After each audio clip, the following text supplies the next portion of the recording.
Square in Georgetown and Centennial Towers in West Bay. And by the Ministry of District Administration, Tourism and Transport. Explore your history, explore your land, explore your sister islands. MedLab in Smith Road Plaza, your complete medical laboratory solution. Call 949-7331. And Savannah Pharmacy in Countryside Shopping Village. Convenient opening hours, including Sundays and holidays. Radio Cayman's Talk Today, the Cayman Islands' foremost listeners' participation program. We ask our listeners to avoid statements or comments which are abusive, derogatory, malicious, or defamatory. Do not use any indecent language or make any statement which is false or misleading. Email talktoday@candw.ky or call 1-800-534-8255. Courtesy of Flow, Cayman's #1 network that connects you to your world like never before. Let your voice be heard. Once again, here's your host, Sterling Dwayne Ebanks.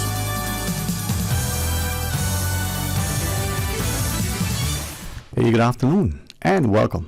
Wow, it's Tuesday already, another day to be thankful. Like another day, it's a good day to give thanks. It's going to be so open line for a bit. We're hoping to be able to extend an invitation to a number of our government-owned companies and the like to come and share with us for a bit some of the things that they have going on for the festive season. And there'll be some open line woven in between. An important time for us to share our thoughts, maybe not only ask a question, but elicit some answers. 8949-8037. Toll free with the compliments of Flow at 1-800-534-8255 as we welcome you to share your thoughts with us. Maybe 12:30, our friends with the TAB will come across and tell us. Hopefully at 1-ish, that may happen as well. Or, Stuart Wilson over at the National Trust. We'll see how it goes and flows. But it's about participating in being an active, engaged, involved member of our community. It's good to see so many of us out and about. We recognize that there are still a few who are under the weather. We wish you a speedy, healthy, safe recovery. Sometimes, from the sniffles to the other little things that sort of snag on our day's plans. Well, hopefully this too shall pass and you'll rebound and be up and going 100% very soon. Who knows, even by the end of the day. 8949-8837. Give us a shout and see if the phones are up and rolling. Or use a toll-free line. Sometimes when someone offers you a gift, you say thanks and you make use of it. Well, Flo has done so with a toll-free line. Accessible to some, struggle for others, but for those who can, 949-8837. Otherwise, 1-800-534-8255 and share your thoughts. I must share that following again the discussion that we've had last week, attorney at law Sama Jackson, attorney at law again, coming on yesterday and sharing with us the notion that we have. I think it's a good sign in our society. I believe some have over the years, just collectively, and not necessarily pointing fingers at anyone, but collectively sharing the importance of having members of our profession, in particular our lawyers, who are the ones that help us to not just write legislation as legal draftsmen and the like, but help to through the courts to get the laws interpreted. The judges were passing their views on certain processes and things that unfold, and then that helps to inform society. It may even result, as it is in this jurisdiction, changes in our legislation, either to ensure that what was intended is in fact very specific, or you see where there was just an error in perhaps the application, perhaps the drafting, and we get it corrected. So having our lawyers weigh in, and in particular now, with reference to the two bills that are expected to go before the House, for some, we said, it's no big deal, it's just more legislation. Well, it's good to see the community involved, and without, at this instance, any sort of preconceived notions or ulterior motives, people are just asking questions. And again, commend our lawyers for stepping up, as they have over the years, relative to proposed legislation. But there's another bit of legislation, and I have tried to go online only twice. It seems I had a bit of an access issue. I was to do it again early, and I didn't. But we know there are a number of bills and the like that are coming before the House. We have had the press release saying, this one and that one and next. But to what extent have we had time? Have we, been inclined and see the necessity of looking at it? Well, I'm informed by a very astute gentleman who says, well, there is a proposed amendment, and I put this out there for those who can say yes, they looked at it, or they say no, that's not the case. Share with us so that we have informed, perspective. But relative to contempt of court, there's a proposal, as he understands it, that makes it an offence, relative to public commentary on social media and the like. That becomes a contempt of court if passed. If you go into the court and some things that you do and don't do, if you refuse to answer, we know, as has been shared in the past, that we made an amendment many years ago. I think the attorneys say it's referred to as adverse inference. So whereas for those of us who particularly inclined to watch television, the person is arrested and they are expected to be read their rights, and if not, there's a certain thing that unfolds that causes issues. If that doesn't happen, then they're informed that they have the right to remain silent. And in our instance, apparently, you have the right to remain silent, but you don't have the right to be informed of that right. Well, should it be that you are, informed? Then if you go before the courts and you refuse to answer a question, well, many would say, as in we've seen the television, borrowing from our understanding of the U.S. jurisdiction, well, you don't have to say anything on the grounds that you could self-incriminate, or you just refuse to say anything. Here, if you don't, that's presumably an inference that says, well, if you don't say anything, that means you have something to hide. So therefore, this adverse inference phrase comes into play. Well, our lawyers can explain that better than some. Some would say that should be how it is. If you have nothing to hide, then when did you speak? Well, it could be any number of reasons. Again, it's good to see that we have a healthy democracy. Many of you have shared that it's important that we get more engaged, involved, informed, so that we appreciate what is happening, not after the fact, but to weigh in while it's unfolding. Some weigh in beforehand and they help to shape the agenda, or we refer to them as a special interest. Well, they're looking out for their interests, whether it's a particular cause relative to their sector or their particular issue. But if the wider public is engaged, not just during the consultation process, but the whole notion that you get an inkling of what's happening and you have to shape what is going to happen. It means, though, that we have to be that much more involved. And some would say, well, I don't even have enough time in the day sometimes to comb my hair or, sit and have something to eat. Where do I find time?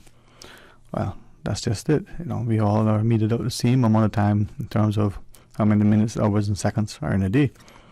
How are we able to manage that time and how do we utilize it?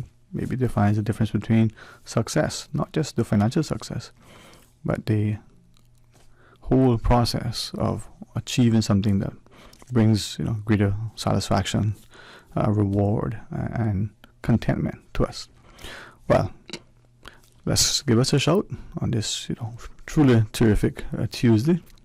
949-8037, 1-800-534-8255, or you can WhatsApp 925-3261. And as we were sharing earlier, I'm very cognizant that parents are concerned about their children coming home with the sniffles, the parents themselves coming down with something, and one or two of our physicians I've shared, seen a lot of people, and they didn't use this word, but I did, come into the clinics with a little bug, seemed to be just rampant. So with that in mind, good, health sort of advice would be, let's continue to practice good hygiene. Let's ensure that as we move about the space, we are cognizant of how we're feeling and where we're going, and the things that our parents instilled in us, hand washing, not because you work around food, but because you're sensible about how you touch things and how you inadvertently, sometimes unconsciously, from your doorknob that you enter the room to quickly rubbing your hands across your face and into your eyes. We do it unconsciously sometimes, but maybe a little conscious effort to wash our hands.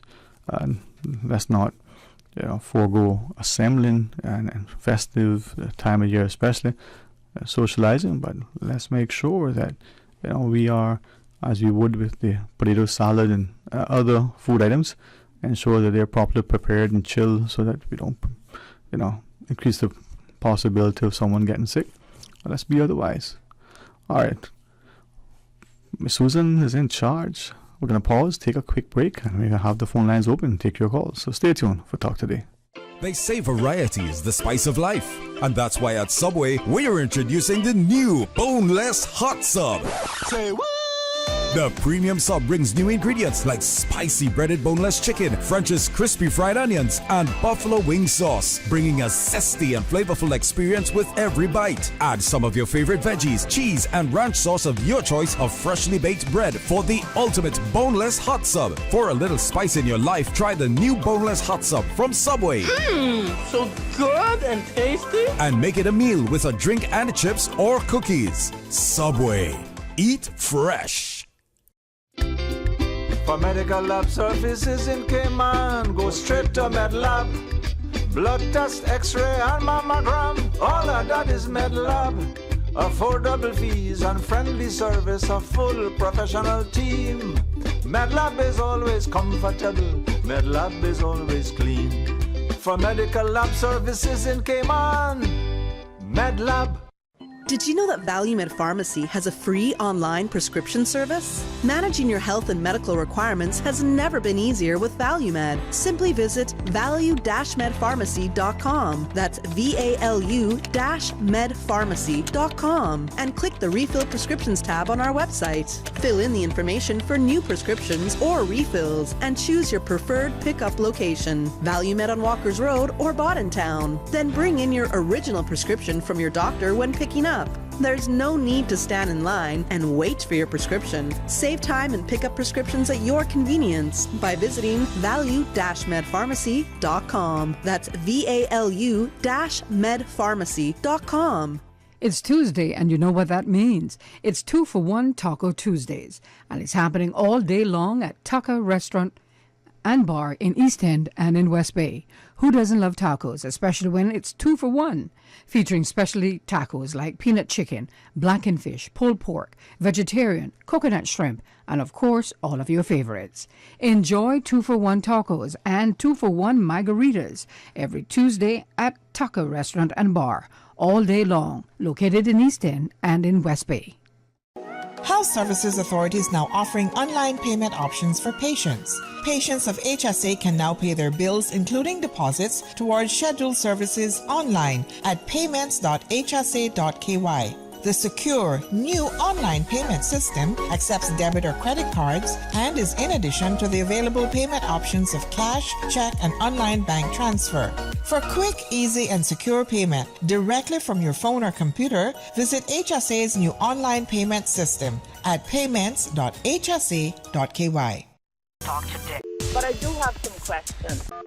Talk today. Cayman Islands' foremost listeners participation program. Talk today. Because there are more questions than answers. What the public is saying. Waiting to take your calls right now. Sterling Dwayne Ebanks.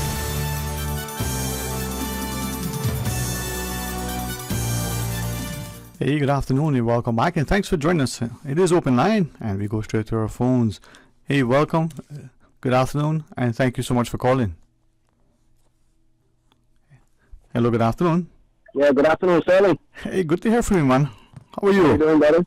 I am doing good over here on the back. I'm doing good. How are you on the big island? You see the difference? You see the difference? That's the difference. I hear you, boy. You know, the innovation good at you that can talk, that's a better thing. All right, my friend. All right. Depends on where you are, man. That's true. I hear you then telling Susan, I hear you sound like you're struggling to make a conversation, so I said let me call in and kick off the show for you. Well, listen, man. Thank you. I am kind of shocked that I beat your friend there, the lady that keep calling. I love to hear her talk, man. So. Likewise, man. Yeah. But speaking of the situation there with the sickness and especially with the children. Yeah. And right now in the schools, especially here in the block, man, we really having a mess here, and people.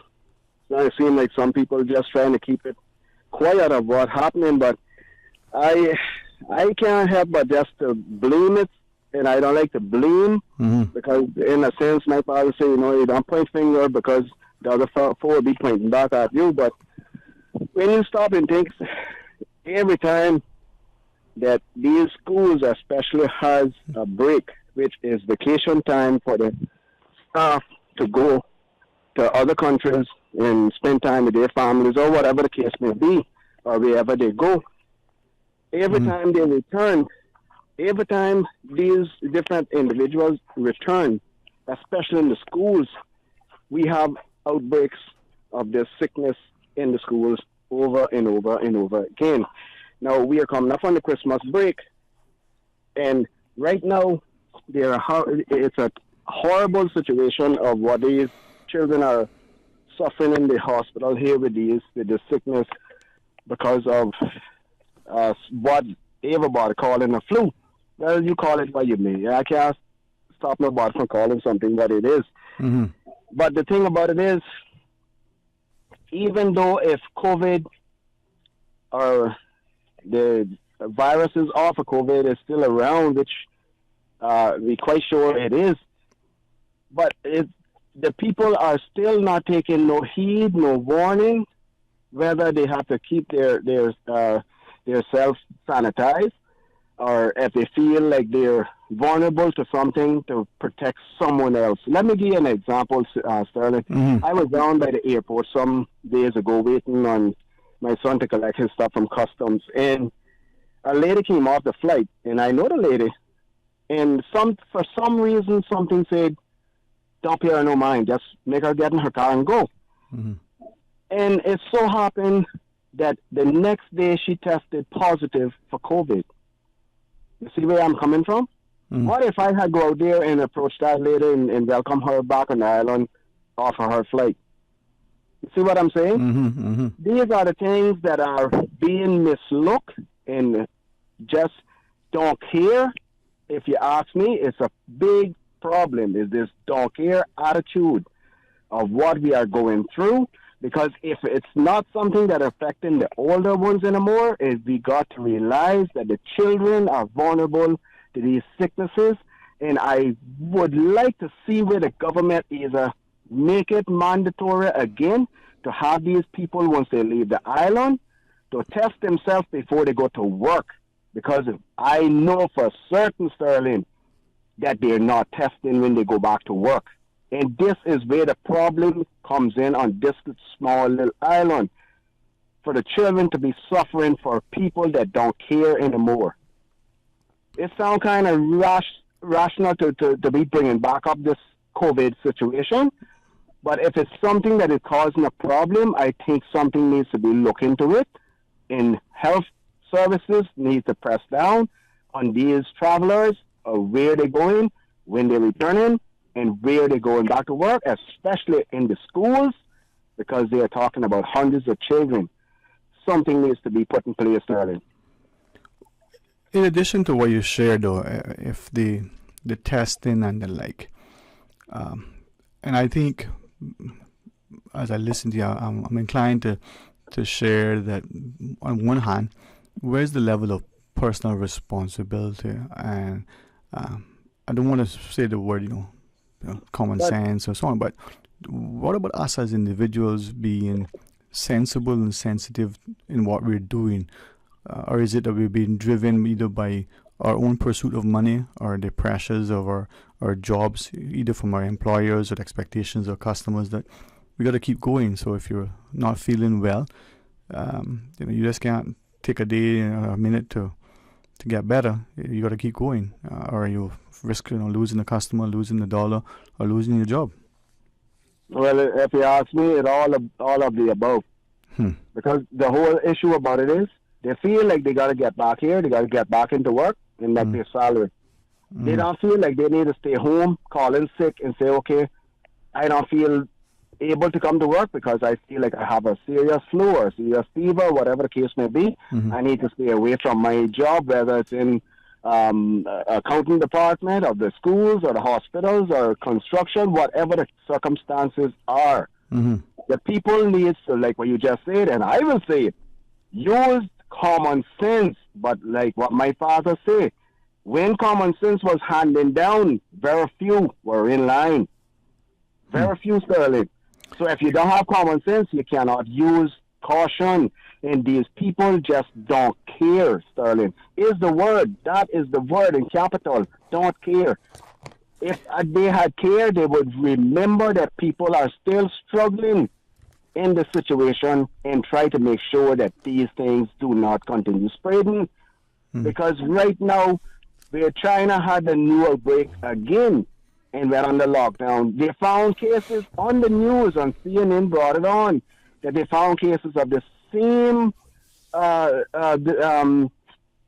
variant of COVID again that was found in California. Now, we know for certain that pretty soon, it's not going to be long before it reaches the Cayman Islands because we're starting to get direct flights direct into LAX, direct into LA. So what is going to be the outcome of these things? Listen, the whole issue about it, Sterling, if the people don't stand up and try to make their children safe, who's going to care? Because if people go to work, they're going to work for one thing, and that is the dollar bill. They're not business about Sterling child or my child. They're worrying about them making their salary once they get to work. Right. But is then, from what you're sharing, there are a number of competing things, and maybe two of which is that push for the money, right? From the worker's perspective, however that's defined, but also the societal shift that is taking place where we don't care so much about each other. We're caring about the bottom line. And then, as you're saying that, I wonder to what extent, whether deliberate or just inadvertent, information that we're getting seems to be sometimes, conflicting information. So much so now that we have deep fakes and fake news and stuff. But could that possibly be because some of the sources that should be credible are no longer competent? They seem to be compromised. Is that affecting us? I will honestly say to you that I have been in the midst of people that should be concerned regarding sickness, regarding this strain of a COVID or whatever it is, or Omicron, whatever it was, Omicron. I've had people that you would look at them and say, man, they're knowledgeable people, they're very intelligent people, but yet they still sit down and doubt news and say that BBC is not true, CNN is not true, only Fox is true. Listen, if all of them are lies, all of them are lies. Call a spade a spade. I don't cut around corners when I got to say something. I call a spade, Sterling. And if one is wrong, all is wrong. There's no God way in this world that one can give something and the other one saying you got news stations beating against one another. But our people would rather sit down and say that the news is lies than for them to keep themselves safe from other people and call themselves around people that they know they're going to infect or make other people sick. These are the kind of people that we do not need working in our systems. Attitude of don't care is an attitude of being in danger, whether it is in the sense of inline work, of emergency services, or whatever the case may be. These kind of people don't care. Those kind of people are dangerous people. And when you got to work with such individuals that all they do is just don't care about who is surrounding them, let me tell you, we are in a serious mess, because if something was to come around this country again, now tell me, those same individuals that had this whole hard heart of don't caring about anyone else like me and you, that trying to keep our families under the umbrella, don't care, then what this country got turned out to? Nothing but people that are cold-hearted people. Well, Basically, what we see now. Yeah, but I honestly agree that we need to have a greater sense of love and respect, care, concern, compassion for each other. But to your point, that hard heart could go both ways, and if it's alleged that from and let's just say the authorities, that sometimes their approach is not only, heavy-handed, but perhaps misguided for whatever reasons. And again, I wonder where is the level of personal responsibility. As you said, your father always reminds us, pointing fingers, more pointing back at you. Yeah, because I mean, you take for instance, Sterling, if you was in a store shopping next to an individual, I mean, basically on a shoulder, almost shoulder to shoulder, because there's no more distancing, and that is in the past. We understand that, but now you're shoulder to shoulder in a store with an individual. You're not really thinking about having on a mask. You know him, and all of a sudden that person sneezes. Now tell me what your brain will tell you. But see, now this is where when we look, this is with consideration, Sterling. The key word is consideration. Right. If we do not have consideration for others, we cannot feel no just and no personal glory or victory for ourselves if we do not have consideration. Yeah. But it's true too. I mean, there's a heavy work ethic that we have, right? Take for instance, today I shouldn't have eaten some of the things that I ate. I know that, right? You may have an intolerance to something. You may have eaten too much of something, and it is unsettling to your stomach, right? Right. Now, we have work to do. What you're sharing isn't necessarily, incidences like that. When we not feeling well, we should look after ourselves, especially then. But people need to live. They need to survive. They need to be able to trust, official information. They need to know that they have, sort of a resource within their community that has their back. Are we losing that? We lost that long time, Sterling. Let me give you an example. Did you hear the story with the news of the girl that contracted COVID, and she really didn't worry about in a thing regarding catching it again and again. I think she caught it like 3 times, and the last time she caught it, right now she's crippled. It crippled her. If she today is telling people, if she had realized the seriousness, but she did not take it serious of the situation that they were warning about, that she didn't personally take herself and saw herself like she was invincible. So such things. She today is telling, they had her on the I think it was Dr. Oz or one of them shows some months ago. She's breaking up in tears because now she realizing and wish she could take back when she had an opportunity. So stay away and stay the way safe that she's supposed to. It's too late. It's too late, Sterling. What I am saying is, if the people do not realize that these children on these islands are suffering, because we heard Dr. Fauci said on the news that this infection is going to start to hinder the children. Here on the block, we've seen it over and over and over again. And the people seem like they do not care. This is what I am pondering about. I am not talking about not loving your neighbor or not loving your brother or your sister. We understand, yes, we got to get to that point, and we should be to that point. But what I am saying is, if our people do not stop and take stock of where they are in their surroundings, these complications will always be. But the bad part about it, Sterling, God forbid, our little young ones don't be around.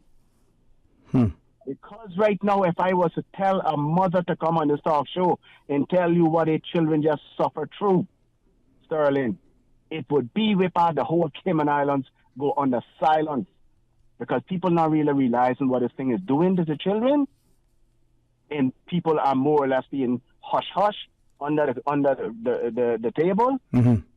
But these things need to be taken seriously before something seriously really erupt around here again. That is all I'm trying to say. Yeah, man.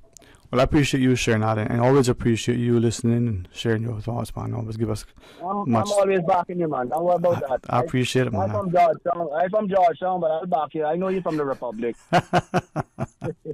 Blessings to you, man. All right, talk to you soon. All right, let's pause and take our break, and when we come back, we invite you to join us. Stay tuned for Talk Today. You know, Savannah Pharmacy saved my life. Really? Was it the medication they got you? No, not this time. I forgot my wife's birthday. They were the perfect place for last-minute shopping. That's one way to give yourself heart failure. Don't wait last minute for Christmas. Savannah Pharmacy is stocked up for Christmas right now. Gifts for men, women, and children. Home decor, clothes, toys for all ages, fragrances, candles, handbags, and so much more. I was there the other day, and trust me, they'll even wrap all your presents too. Savannah Pharmacy, a lifesaver in more ways than one. Savannah Pharmacy in Countryside Shopping Village provides you with more than just prescriptions. Always just around the corner with everything your family needs for this holiday season. WhatsApp your prescription refills to 929-5045. From boat days to beach gatherings, leave the catering to Subway. Choose from small and large sandwich platters, double meat wrap platters, and top it off with optional cookie platters for dessert. Or ask about our Subway box to go with the option of 6-inch or foot-long sandwich, 1 cookie, and 1 bag of chips. For all occasions and celebrations, let Subway focus on the food so you can focus on the fun. Visit subway.ky for catering options. Subway. Eat fresh. Wouldn't it have been grand if you had purchased land 30 years ago? It may not be 2020, but a perfect vision has never been more clear. Cayman Brac and Little Cayman, poised for growth with an eye on the future. Your land, your history, your future. Discover all that our sister islands have to offer.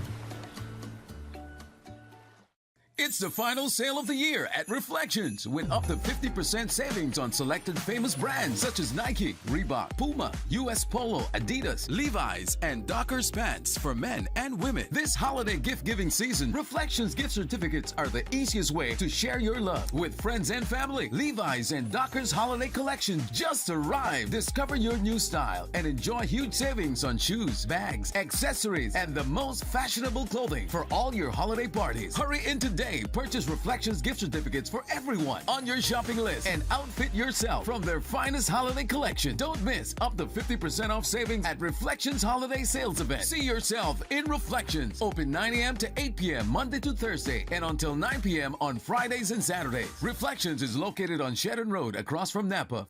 Talk today. But I do have some questions.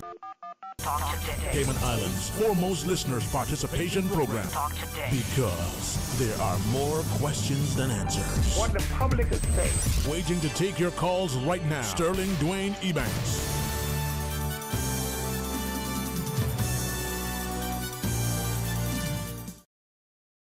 Radio Cayman, maintaining the innovation. On a daily basis, making it easy to connect with you, our listeners. Add us to WhatsApp today, 925-3261. That's 925-3261. Radio Cayman. Send a text or voice note. Can I send a request, please? You don't really have to ask us. Just send a request. This is a shout out to my ex. Radio Cayman, the voice of the Cayman Islands. Radio Cayman, maintaining the innovation. We give you honor and praise, adoration and glory. Radio Cayman.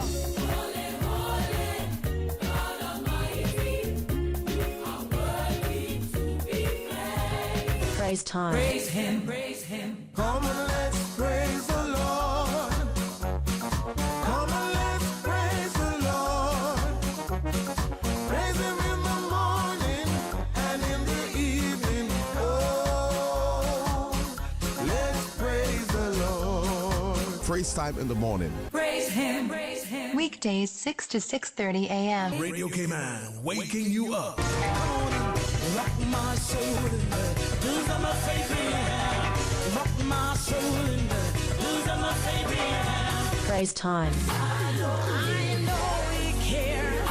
He'll always be there. Praise him, praise him, praise him. Praise time. Set your clock for 6 a.m. or you will miss it. Hey, good afternoon. Welcome back. Thanks very much for joining us. And now is an opportunity to speak to the historic programs manager over at the National Trust, Stuart Wilson. You know him in many hats, but maybe we can talk about that too. Good to see you again, man. How are you? It's great to be here, man. I'm doing well. Thanks so much for having me. All right, man. I think many people say, yeah, it's the same Stuart. Yeah, it's me. It's the same guy. Nice to see you. I'm the same guy. Yeah. Hair's a little bit different today. Same glasses and glasses. Yeah, thank you, man. I appreciate that. All right, man. But you know the idea that sometimes we can meld the work of the National Trust with our own passions. Yes. The idea how we can take some of the things that are culturally significant and extend invitation to the wider community, especially this time of year. Yeah. To be able to reflect, Well, it's meaningful work. It really is.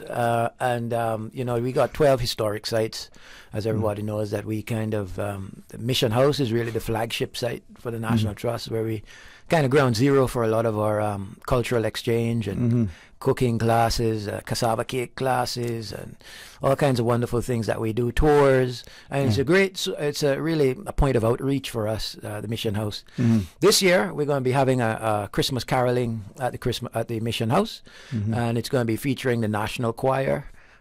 So we really want to invite everybody to come on out. It's going to also include a tour of the Mission House, and as we were going to have swanky and cassava cake on hand, compliments of Mrs. Renda Cromwell, who's an award-winning Cornwall, who's an award-winning cassava cake chef. And so we're proud to have her on board this year as well, and we're really looking forward to it. Starts at 5 p.m. on Saturday in the evening, and it's kind of, we want to watch the sunset and the Christmas lights come on there at the Christmas house, at the Mission House, sorry. And it's just a great opportunity for the family to come on out, folks, visitors, residents, people who may have not been to the Mission House before, great opportunity as well.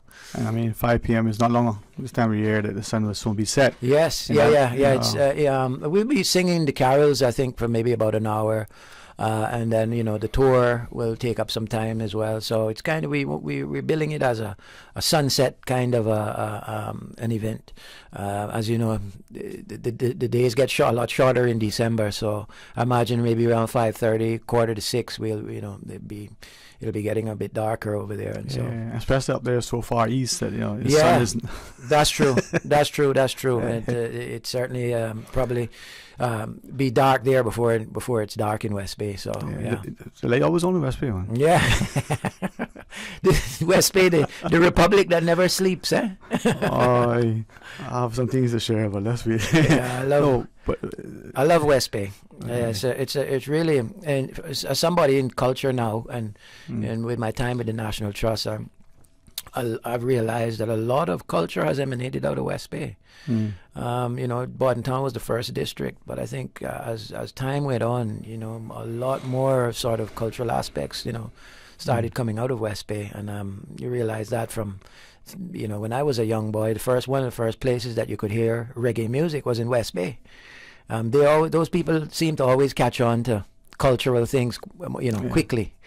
Yeah. As today's words, they'll be thought leaders, but they were always very much at the front and center, the forerunners, as it were. Yeah. But this is what is beautiful, I think, on Saturday at the Mission House to see and be able to engage directly with the building itself, but understanding what it represents. 100%. And for many of us, we understand that a lot goes on during our day, on our weekends, and in particular this time of year. So hopefully we'll be able to come out, not just those in the surrounding districts, but as a country. That's right. And what we've been doing is some outreach too at the hotels, trying to get people up at the Moritz, the Wyndham Reef Resort, trying to engage the concierges and have them relay or convey some of what's going on to their guests. so that they can come and see, what Caymanian Christmas looks like. It's for me. I find that having these types of events are not just a means of outreach, but it's a family-oriented kind of a thing. And this time of year too, you can just come with your family, your wife, your children, or if you've got people visiting you, it's a nice place to come and see. That house, the Mission House, really is a huge part of Cayman's culture. It was one of the first places people stopped at when they came here. It was a very prominent home at the time, like Pedro Castle was. They both served as, mansions in the district at that time. And a lot of the people who came here, these would have been the first points of contact for people coming to Cayman from overseas at the time. And then the people in the Mission House ended up building the Presbyterian Church just up the street there. They were very instrumental in that.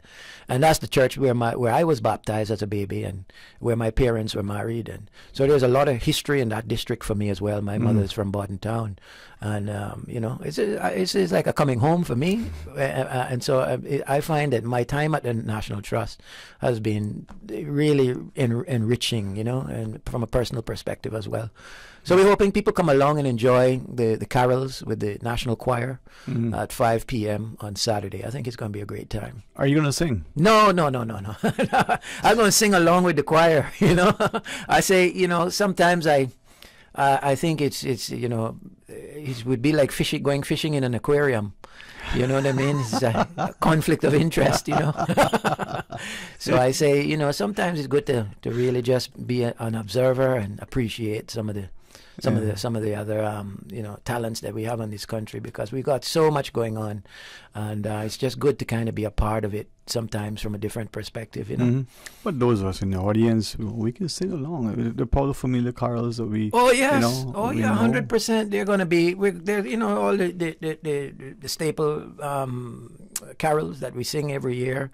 Silent Night, and I'll Be Home for Christmas, Chestnuts Roasting on an Open, the general standards. And I think people are going to really enjoy it. What I'm looking forward to most is the cassava cake. Yeah? Yeah, man, because this time of year is my time to eat heavy cakes, and I try to kind of watch I'm getting a little bit older now, and my metabolism is not as fast as it used to be. So I have to, I really have to eat slower. Yeah. I have to pick my times, Well, that's what I was saying to someone earlier. I mean, I got Miss Renda.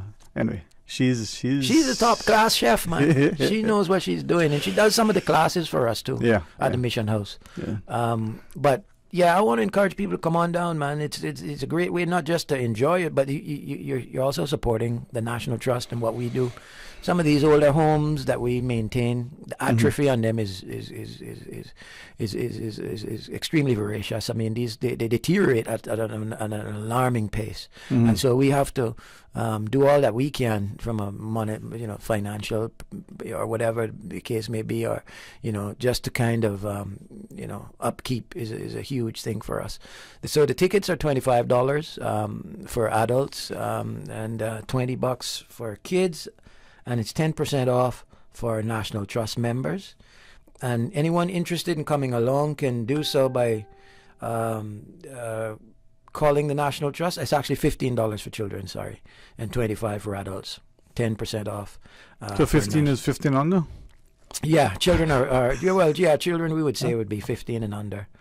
It's a great way to support a meaningful cause and have a good time while you're at it. And like I said, that includes a tour of the Mission House and the grounds as well. Yeah. All right. So this Saturday, 5 o'clock. This Saturday at 5 p.m. Well, Stuart, I know you're getting a lot on your table to plan for. Yeah. So thanks for taking a minute to share with us. Oh, absolutely, man. Thanks for having us. I think it's a great opportunity, and we really are genuinely grateful for any time we have the opportunity to come on to talk today, to let folks know what we're up to, and invite guys to come on down and enjoy themselves for the Christmas.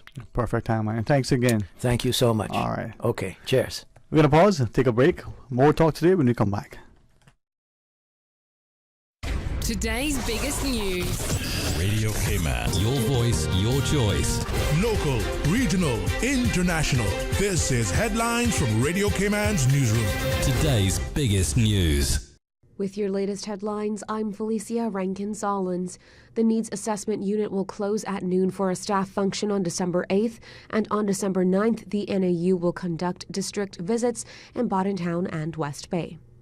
In international news, Indonesia's parliament has approved a new criminal code that bans anyone in the country from having extramarital sex and restricts political freedoms. Sex outside marriage will carry a jail term of up to a year under the new laws, which take effect in 3 years. The raft of changes come after a rise in religious conservatism in the Muslim-majority country. Critics see the laws as a disaster for human rights and a potential blow to tourism and investment.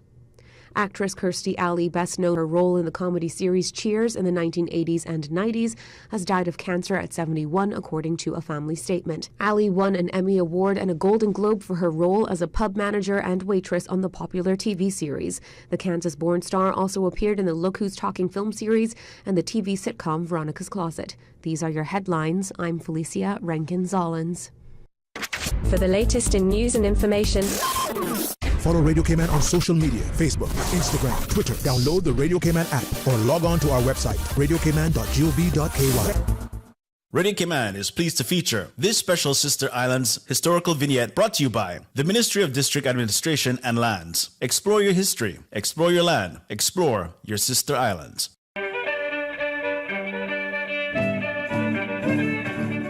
Born September 25, 1947, at Watering Place, Cayman Brac, Royce Adolphus Dilbert was the firstborn son to Helen and Grace Dilbert, née Tibbets. As a young boy, he attended Weston Primary School, then later Gainstead High School in Jamaica, when the family moved there to be closer to his dad, who was chief engineer on Cockernel ships. During school breaks, he would work at Hannah's haberdashery store as a wrapper. Wanting to be a seaman and engineer like his dad, shortly after his 16th birthday, Royce would join his dad on the Cockernel ship, the Kirk Pride, as a messman, later working on other Cockernel ships, for Bawden Shipping on the Merkel, National Boat Carriers, West Indian Towing Company, and West Indian Lines. Mr. Dilbert would enroll at National Technical School, and at age 25, he achieved his chief engineer license. By this time, Royce had worked his way up the ranks from BR messman to wiper oiler, fireman, second and first engineer to chief engineer.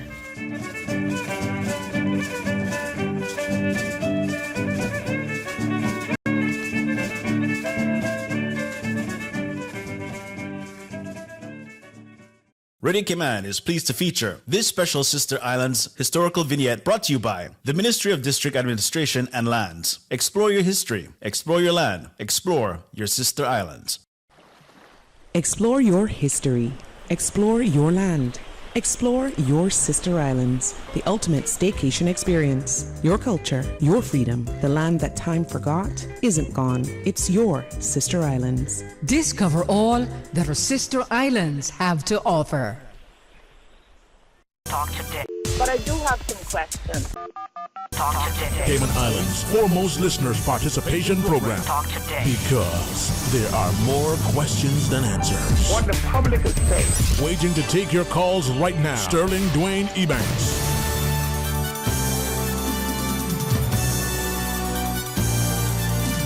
Hey, good afternoon and welcome back, and thanks for sharing with us. It's going to be another wonderful, blessed day as we invite you to be a part of all that's going to happen here on this edition of Talk Today.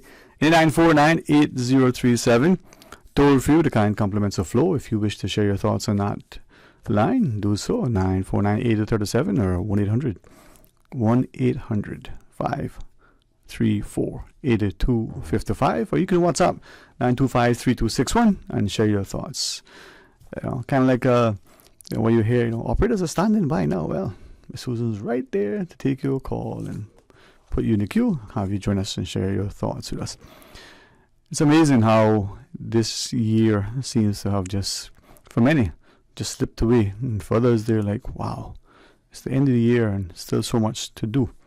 Well, in that sort of thought process, as Stuart Wilson would just share with us then, the idea that we can increasingly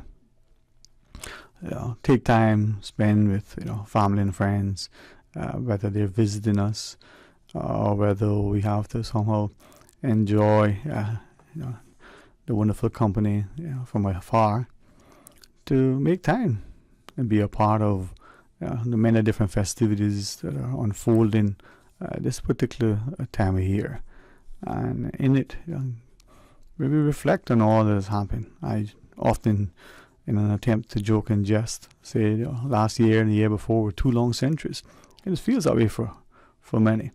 We are very cognizant of the things that may be unfolding in our society, the things that we perhaps question the way that they do unfold. But for what it's worth, it's very, very crucial as a people that we be mindful of what Start always shares with us. We are our brother's keeper, and that goes hand in hand when we reach out to a friend who may be having some issues with the car. You may not be that particularly adept at mechanics, but you may be able to use the telephone and call someone who is. Or you might be able to say, okay, there's an issue with the car, you can't get to work, but how do I help you to get there or get back? There are ways we can help each other, and maybe one of the best ways is to be genuinely concerned for each other, showing a great sign of consideration, extending compassion.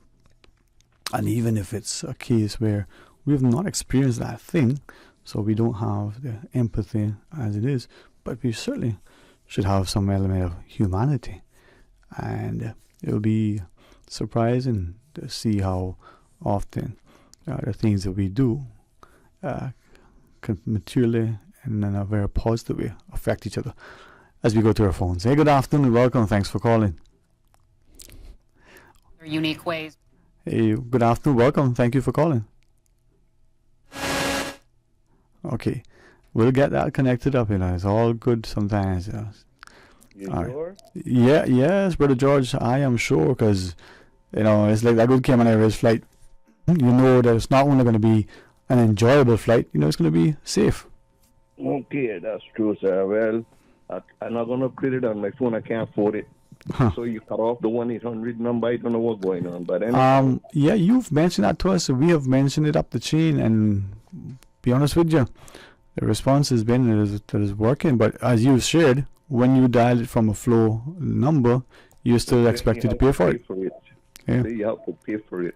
Yeah, and you're not the first person to share that, but you've been consistently reminding us. I've been about it a long time. When you call something, they don't give it to us no more. Well, that's the way to keep it quiet, Well, I hope that's not the case, though. But you might be right. That's the way to keep it quiet. Yeah, man. Mr. Sterling, Christmas is a few days away. Mm-hmm. And I can't say they increase, because every day the traffic is worse and worse. Every day. The more roads we make, the more cars we bring in.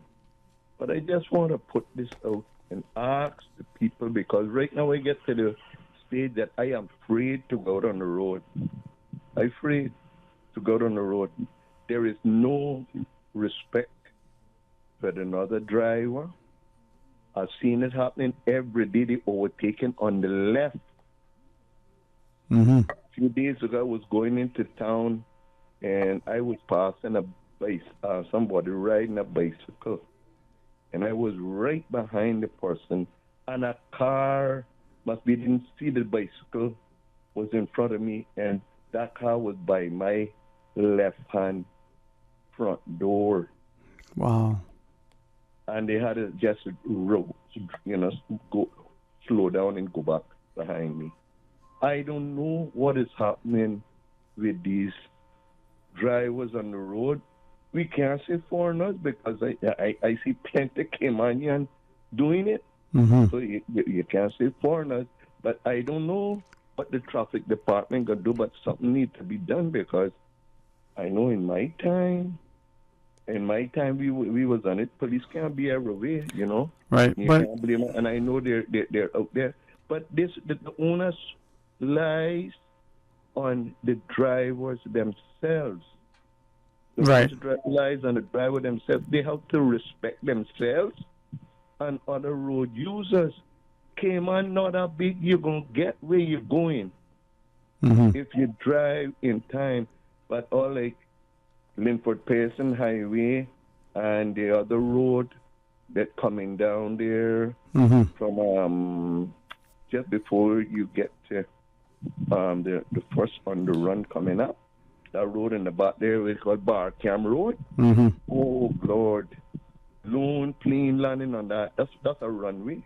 I don't know what they're gonna do in Christmas time. Is right here, and I seen it happening every day. So I don't know what is the answer. But cars is out there and things. I don't know if they're not catching the border for speeding or what. I don't know. But you're referencing earlier that crime is increasing as well. They're having a lot of break-ins now. You can't leave no door open no more. You know, Cayman, I have a friend tell me Cayman not going to the dogs no more. The dogs refuse us. They going to the hogs now. So what do we do? His head. Mr. George, what do we do, sir? I don't know. You got to tell me, Mr. Sterling. You got to tell me. Well, let's ask the question. You were saying, the police can't do anymore, but what is it that we would want the police to do? And why is it then that well, let's start with first. What would you want, the police to do? You're a former police officer. Well, like I say, I don't think they can do anymore. They out there.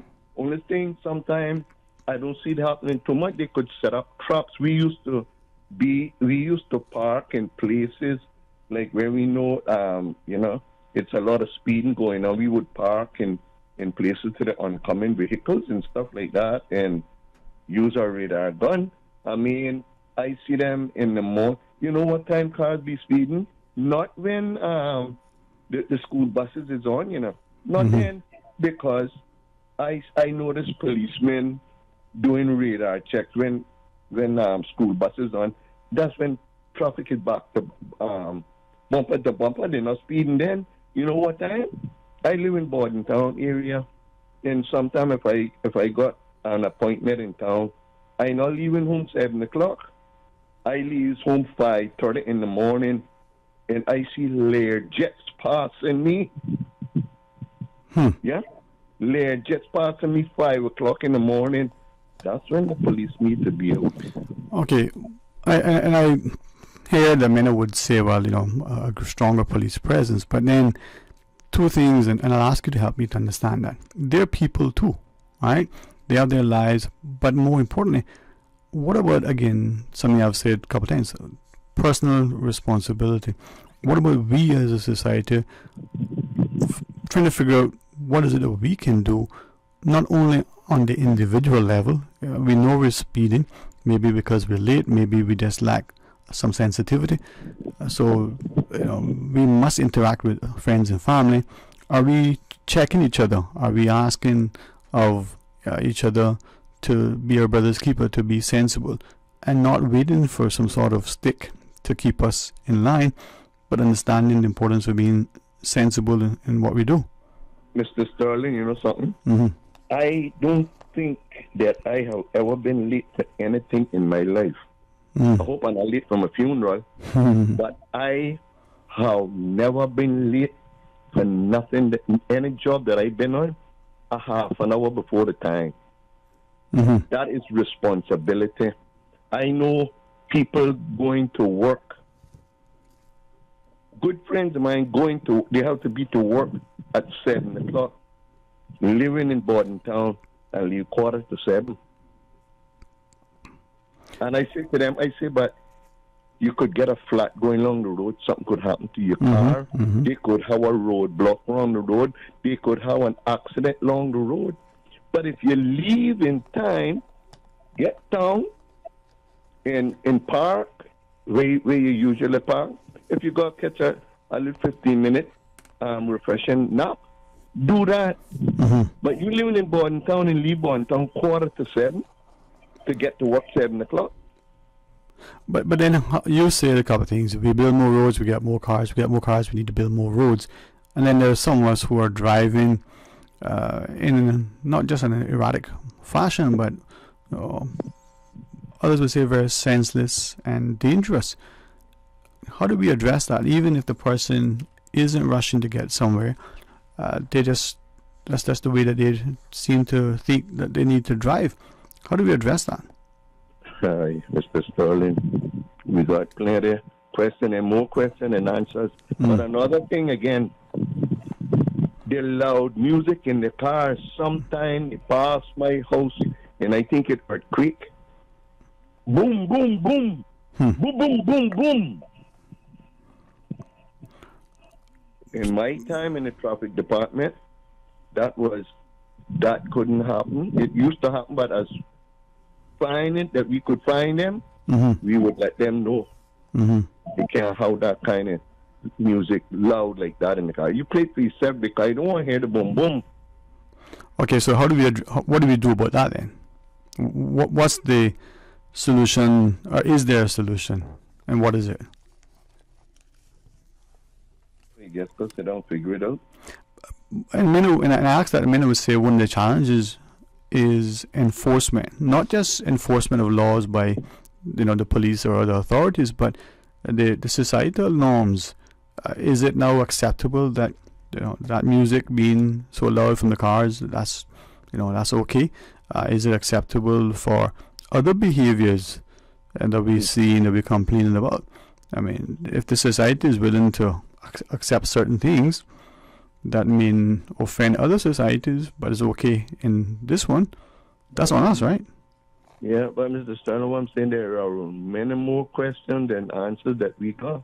And the smarter people can call in and make some suggestions. Are you all know, so no, I respect my head, the coconut water that I had in my head that turned sour now, so and it drying up.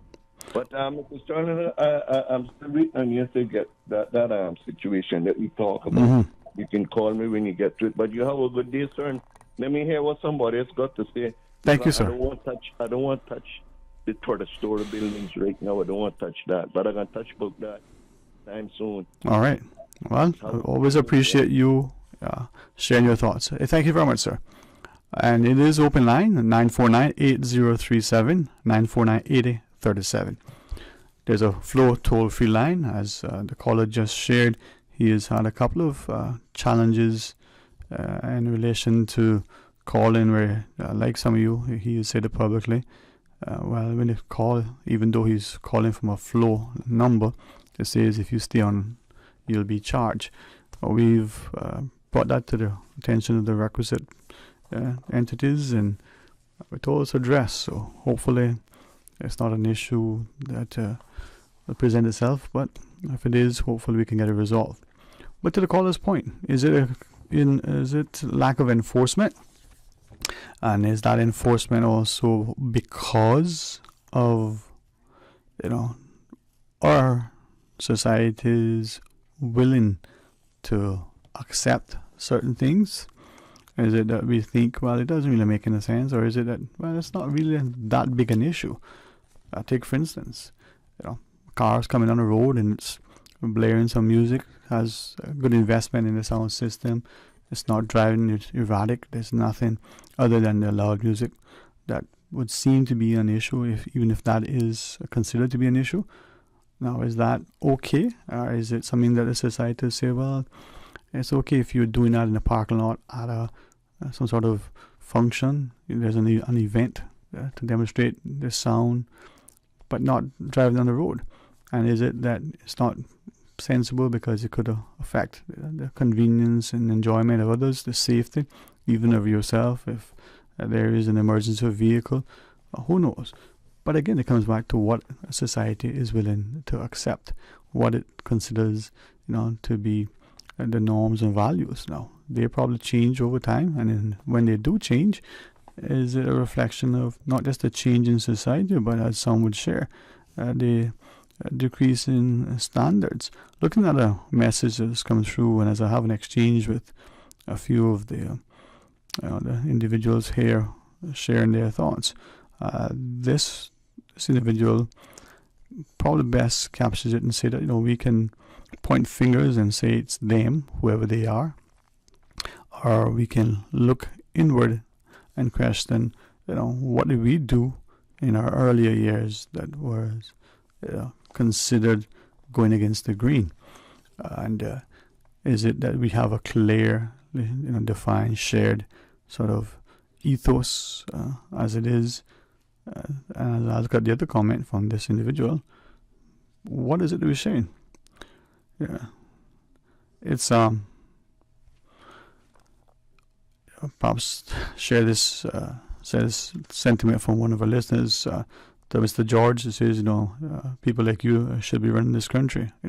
Well said. And to that listener who agrees with the caller, it speaks to a sense of what do we want in our country. We want people to have that sense of safety and security. The increasing sort of threats that we feel to our personal safety. The idea that for many of us, it's not just that we have a lot of issues that we're dealing with on a personal level. Is it, as this person is asking, asking for consent to read something they shared, just basically alluding to the whole fact that more and more we're expecting other people to do some of the things that we ourselves are unwilling. And is that the challenge as this person is sharing? We appreciate that it takes effort. There is going to be a cost.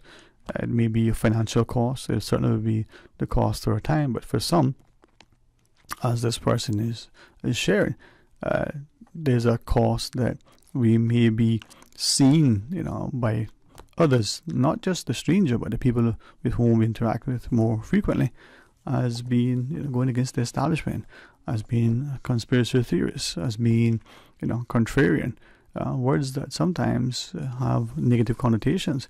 But just because you speak up and speak out against something, that you may be the only voice, doesn't mean that despite being the sole voice, that what you're saying is wrong. It could be ill-timed, it could be inappropriately phrased, but is the context of what you're saying wrong? Perhaps it's uncomfortable to say, it's maybe uncomfortable to hear it, but is it that it's untrue? Well, let's weigh into that. 949-8037, 1-800-534-8255, or you can WhatsApp 925-3261. Hey, good afternoon and welcome. Thanks for calling.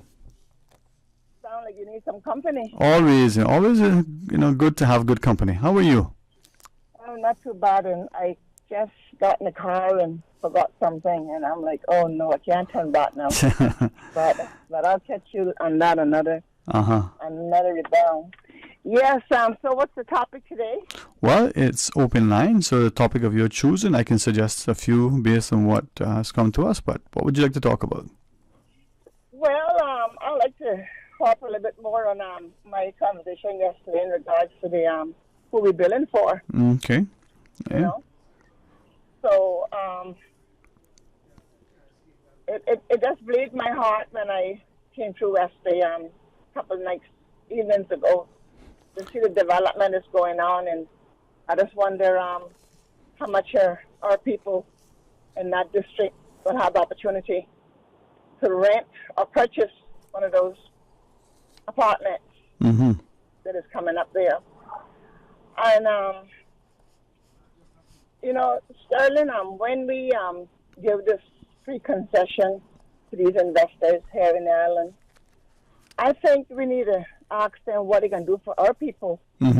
All because they claim that they're here because they don't have to pay taxes and yakety-yak and yakety-yak. But what about the people who built this country that have their generation here now, and still some of the old generation, and then the young people, their generation? Where are they supposed to go? What's going to become of them? Are we going to become toilet bowl cleaners and raking and cutting someone's lawn for the rest of our lives that we may have on island here, the future Caymanians? And I'm not talking about any disrespect now, anyone who called himself on Cayman papers. I'm status holder. I'm a Caymanian. Well, if you're a Caymanian, contribute something to the island. Just don't come and suck us dry. But as I listen to what you're sharing, right, is it then, and then just go back to what you were talking about with the concession, is it that we are either expecting, when we give a concession to get something, or is it that we're failing to, in our negotiations, to say, okay, we're going to approve this, we're going to grant this, we're going to allow this, but here are the terms and conditions, and in that, we're getting something, we're giving something. Is that the failure that, for want of a better word, we're not negotiating properly for the right reasons and for the future? People of the island, Mm-hmm. they're not negotiating properly, and they're not looking at their own Caymanians to figure out, if I do all of this now, where are my Caymanians going? Mm-hmm. You understand? And this is why the few Caymanians that's left here don't even want to have a child, because then they say there's no future for a child. So we got every nationality having their families here, left, right, and center. And I guess they'll be the one to reap the island when the couple of Caymanians that we do have left will you know what I mean, will die eventually. But then there's a challenge, right? And I can understand the argument, because some would say, well, I will only have one, can't afford to have more than two. If we do that thinking we're being sensible and prudent, some would say we are, then at some point in time we're displaced even further because there's less numbers. So is that an issue that we're ignoring? We ignoring so much, Sterling. We could talk till the end of next year, and the first of the year hasn't come yet. Mm-hmm. The whole thing, it boils down to, Sterling, we are not looking at the future for our people. And when I say not looking at the future for our people, I'm not saying that we have to give them something in their hand every month, every year, but they have to live here, and it seems like jobs will always be a problem. We got this stigma on us that we are lazy. We're not lazy, because those that's here working on a work permit or status grant holders, they're sending money home to support their families. So how come all of a sudden the Caymanians are lazy? The Caymanians are not lazy. They're still want to work for the amount of money that they want you to want to pay you. And I was always taught coming up, a half a loaf is better than none. And when we raise our children and make them make believe that they're going to always have a home, and they'll always have a bottle of water and bread to eat at the father and mother's house, or the mother's house, or the father's house, that to me, that does something to some children. They hold on to that. I have had children to tell me, oh, I got my mama, or I got my dad, I got my mom and daddy. I ain't got to work because they got to support me. But my mama got likes, I got to have likes. Is it then that, and as you were sharing that, I was just looking back at something someone has sent, and I can't, they asked not to repeat it, but I think I can extract from it the emphasis being on family. And to what you were sharing, I wonder if some was in rearing their children, trying to be supportive and nurturing, that somehow in making, that in sort of deliberate attempt at making the lives of our children better, however that's defined, that we have lost that level of instruction to say, you still got to work, you still got to value what you have, and parents. We are crippling our children. The children are being crippled. They are losing hope. They are losing faith. There's very few to give them any encouragement how to carry on when they get as a young adult to come out here. So first of all, get a good education, respect who you come amongst, and come out here and get in the working world to see what your mommy and dad went through to take care of you at that place on time. Now that you're grown now, you got to go and see what mom and dad felt when they was out here working, trying to keep you in clothes and food and shelter and everything else, I don't know, Sterling, something is wrong here. And I don't know if we will ever live to pinpoint it, but something is definitely wrong. Well, let's take a quick stab at it, right? Could it be that we as parents sometimes inadvertently, right, not deliberately, not consciously, somehow in trying to make our children's lives better, easier, whichever, we're sending either the wrong or confusing messages. But then what if in the wider community, from our schools to the employment prospects to all other things, somehow we have, and it's not today, it may have been this way for 3 or 4 decades now, who knows, right? What if we're somehow sending the message that, well, you're a Caymanian child, you don't need to go ahead and spend time and money getting an education because you can get a job without it. What if, worse yet, what if we have allowed people to be sort of displaced by ensuring that the potential for employment, whether in hospitality, whether in the trade sector as plumbers and mechanics and electricians and the like, that we're now putting ourselves at a disadvantage because we don't no longer have that skill set, but we've also done it in the financial services, law, accounting, medicine.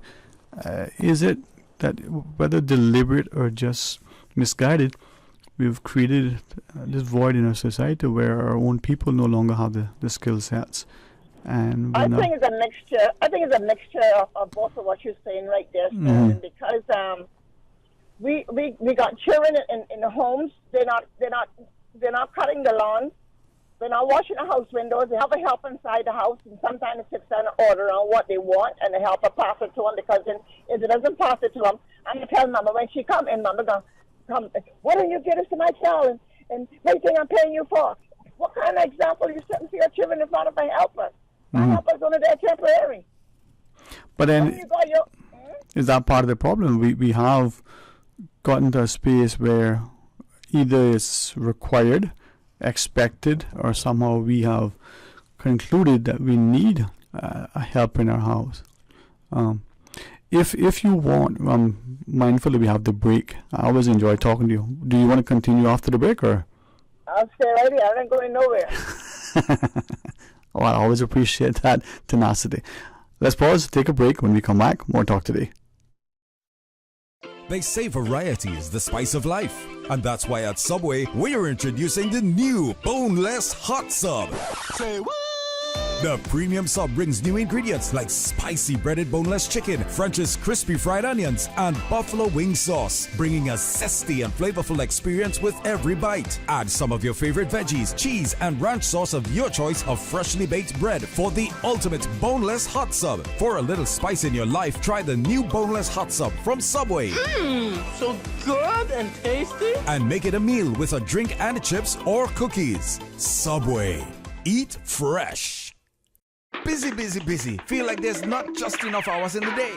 Savannah Pharmacy, service to make your life easier. Now you can WhatsApp your prescription order to 929-5045. And pickup is just around the corner with everything your family needs and convenient opening hours including Sundays and holidays. WhatsApp your prescription order to 929-5045. Savannah Pharmacy, wholesome values with modern conveniences.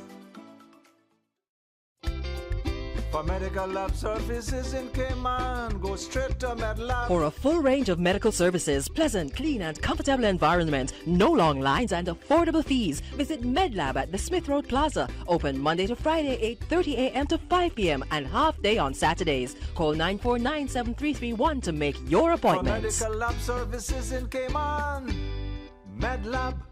The offices of dermatologist Dr. Dwayne Porter will be taking appointments from December 2nd through the 10th at his Crew Road Clinic. Appointment slots are limited. Whether you're seeking advanced skincare, Botox, filler, cosmetic skin enhancements, or simply looking to reduce wrinkles, Dr. Porter offers a full-service dermatology and dermatological surgery practice. For more information, email dr.portercayman@gmail.com or call 946-9020 to book your appointment today. That is 946-9020. I've got some beautiful clothes. I know just where they go. Good and cleaner. To all our valued customers, our household special ends on Friday, December 9th. Our standard discount schedule continues on your wearing apparels at our two convenient locations, Savannah Countryside and 337 Eastern Avenue. Drive through, rain or shine. Call 949-7104. That's 949-7104. Puritan Cleaners. You feel good when you look good. Talk today. But I do have some questions. Talk today. Cayman Islands' foremost listeners' participation program. Talk today. Because there are more questions than answers. What the public is saying. Waiting to take your calls right now. Sterling Dwayne Ebanks.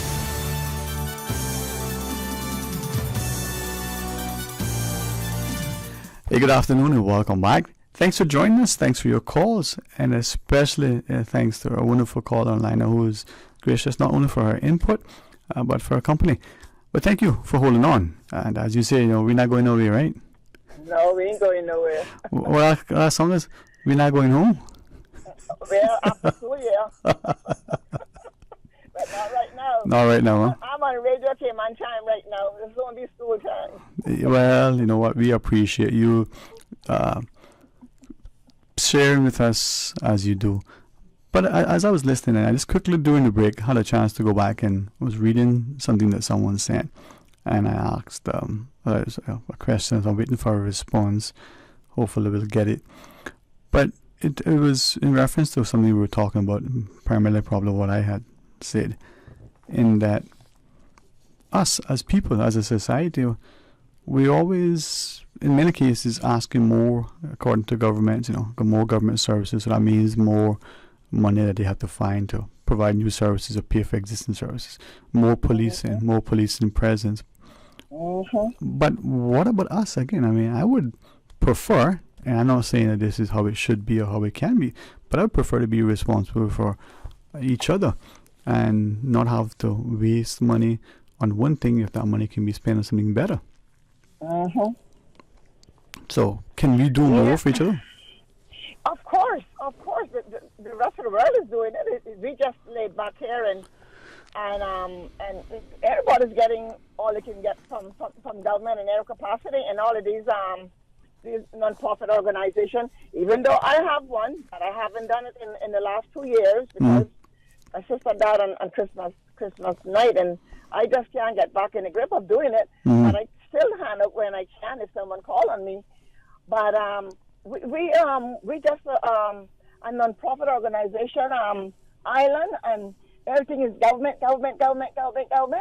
and we need to know when everybody can take back their own backyard and do what they have to do for themselves.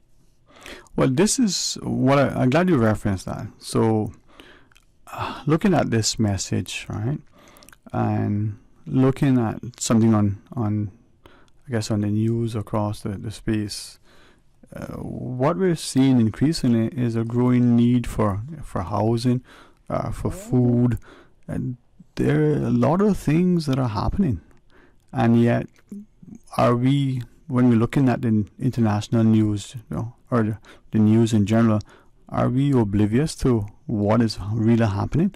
I mean, take the cost and availability of food, for instance.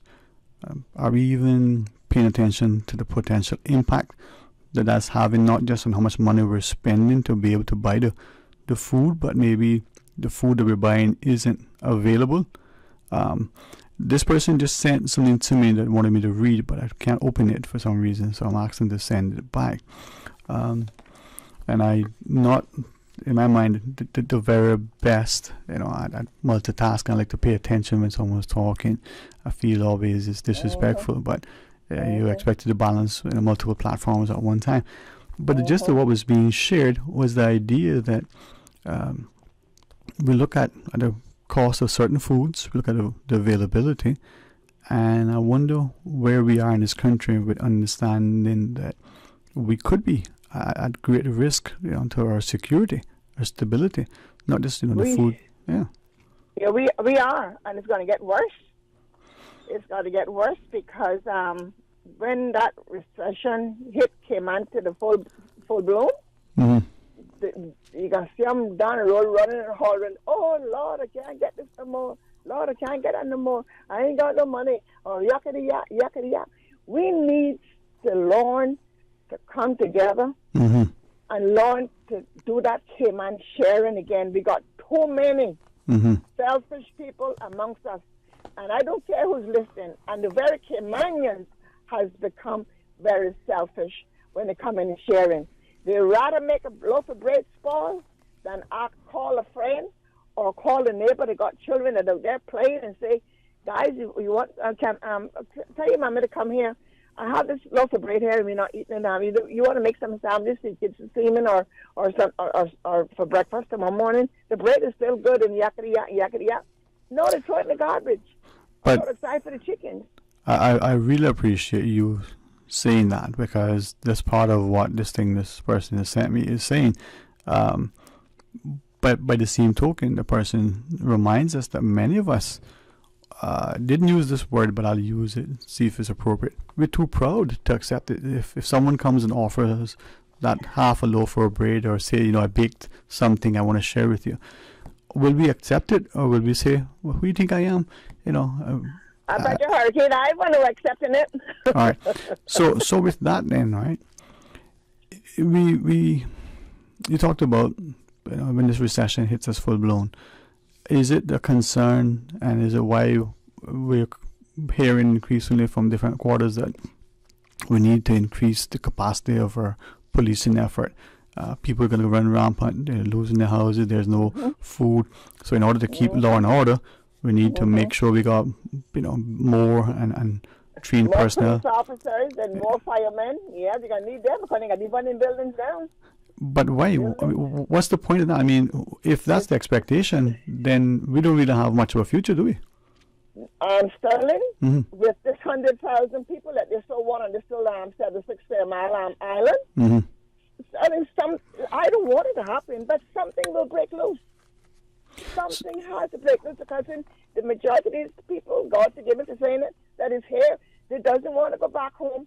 And if they have the opportunity to go home, they have a home here, they may go. But as soon as Cayman calm down, like Hurricane Ivan, they can be the first one back on the plane. All right. So let's see if understanding that, okay, that may be possible, and that may be why there's a justification for, and I just use it loosely, greater policing, whether that's military like a fit, whether that's with different resources like guns and armored cars and whatever you see in the media and whatever you hear speculated elsewhere.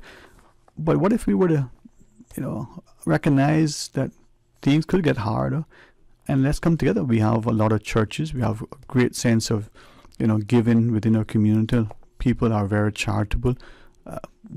Why can't we take a different approach and say, well, this might happen, so if this is going to happen, let's be prepared for it, and let's figure out how we can respond to it. Now, am I being naive and asking too much, or is that a noble endeavor that is, possible? Sterling, it is what I can gain right now. To heck with you, and everybody says it's all about me gaining right now.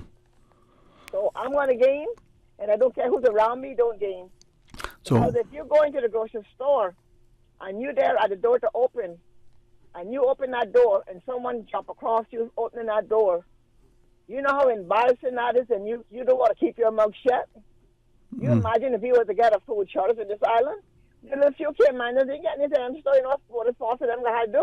Bag up some food and make sure you can't mind it. Because the force got to take care of the Caymanians and the hurlers and the cuts. They got to take care of us. But then again, we should not have to sit and wait for that to happen. Right. To be taken care of. That's not their responsibility.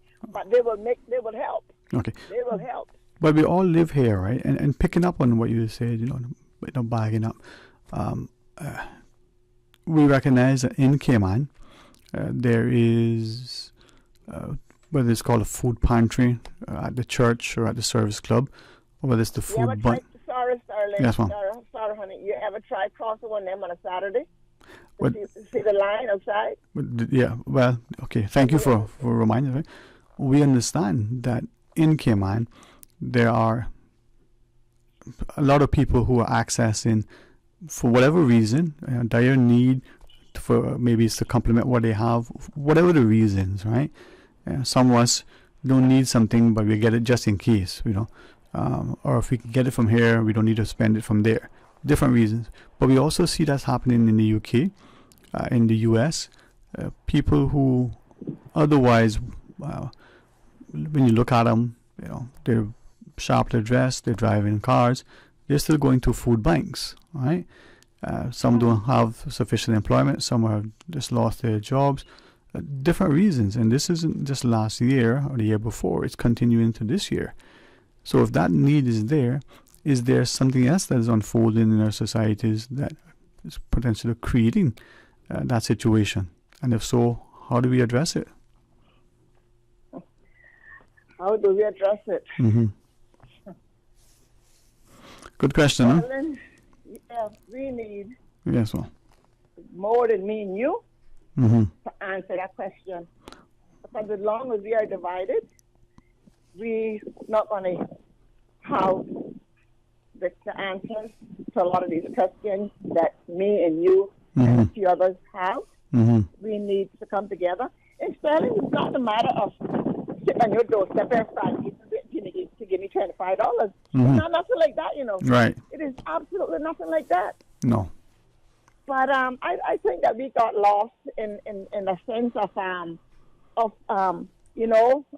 I want a house that got 6 bedrooms, and I don't want one that got 3 bedrooms, and some of them end up getting it, and then they feel like they're better than me and you because they got 3 and 6 bedrooms or 5 bedrooms, and I only got 2, and you got 2. We're not supposed to Yes, well. to hang out no more. And all that kind of garbage. I am not saying that you must live comfortable. Please, don't misunderstand me. I'm not saying that we can't live comfortable. But we live on a small island. People come here and find us, and we need to live like human beings instead of living like cats and dogs and treating each other like we're not human when we're locked up in the grocery store, the doctor's office, the bank, or wherever, We all live here, so let's live together, right? Hey, thank you, Mom, not just for your excellent company, but for the excellent comments. Have a good afternoon, okay? All right, thank you. All right, thank you, too. Bye-bye. Well, let's pause, take that break, and are you going to call and share your thoughts with us? You just might. Stay tuned for Talk Today. For medical lab services in Cayman, go straight to MedLab. For a full range of medical services, pleasant, clean and comfortable environment, no long lines and affordable fees, visit MedLab at the Smith Road Plaza. Open Monday to Friday, 8:30 a.m. to 5 p.m. and half day on Saturdays. Call 949-7331 to make your appointment. For medical lab services in Cayman, MedLab. Savannah Pharmacy saved my life. Really? Was it the medication they got you? No, not this time. I forgot my wife's birthday. They were the perfect place for last-minute shopping. That's one way to give yourself heart failure. Don't wait last minute for Christmas. Savannah Pharmacy is stocked up for Christmas right now. Gifts for men, women, and children. Home decor, clothes, toys for all ages, fragrances, candles, handbags, and so much more. I was there the other day, and trust me, they'll even wrap all your presents too. Savannah Pharmacy, a lifesaver in more ways than one. Savannah Pharmacy in Countryside Shopping Village provides you with more than just prescriptions. Always just around the corner with everything your family needs for this holiday season. WhatsApp your prescription refills to 929-5045. The Board of Trustees of the Chamber Pension Plan invites our members to attend the annual general meeting on December 7th at 6:30 p.m. The meeting will be held at the Chamber of Commerce Boardroom in Governors Square. Come out to meet our trustees, receive performance updates, and take part in our question and answer segment. The National Pensions legislation strongly recommends that all pensions contributors and retirees remain involved and informed on their pension plans. Refreshments will be served. Please visit our website, chamberpension.ky, or email admin@pensions.ky for further details. The Cayman Islands Chamber of Commerce Pension Plan. We're here for you.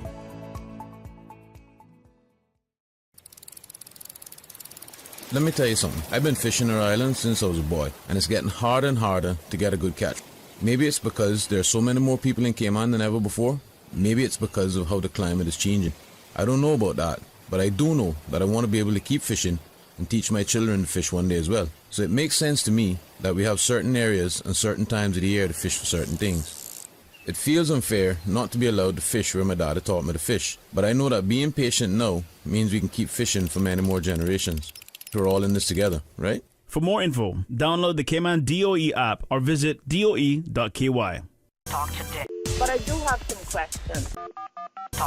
Cayman Islands' foremost listeners participation program.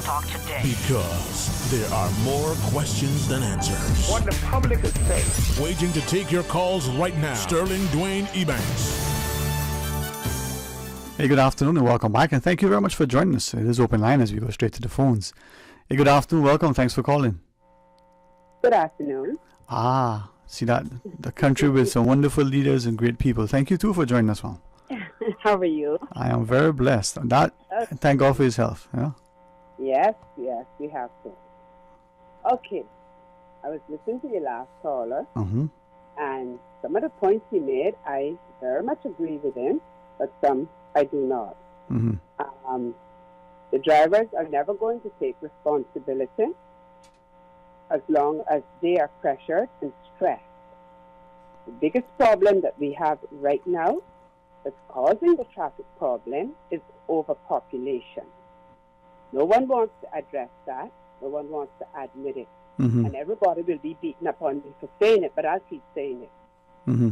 And if we want to address this traffic problem, we have to address the origin of it. And building more roads is certainly not the answer. Because everybody, especially coming from the eastern end, they're all trying to get to one location. And then you have employers that if you turn up 5 minutes late, you have a bad day because everybody in the office is grumpy with you because you turned up 5 minutes late through no fault of yours, but because, you just couldn't get there because of the bottleneck. Then they keep building all of these roundabouts. That is a contributing factor as well, because that's where the traffic backs up, on the roundabout, okay? And until somebody is willing to take that on and say, this is what we have to do, we don't have a choice, then this just continues to get worse. Then they close the traffic department. I don't know whose idea it was, but that's a sorry story. The police can only do so much and no more. And with the overpopulation and the influx of the vehicles on the road, and it don't matter what time of the day it is or what day of the week it is, there's a traffic jam. I know once upon a time on a Saturday you could drive, you didn't even have to touch your brakes. Now you go out on a Saturday and there's a traffic backup also. Even on Sundays? Well, I was going to say perhaps even on Sundays, but I tend not to go I don't go very far anymore for the same reasons. And like I said, it doesn't matter what time of the day you choose to go out. There's a traffic backup, I live in the Savannah area. I have a post box in Savannah.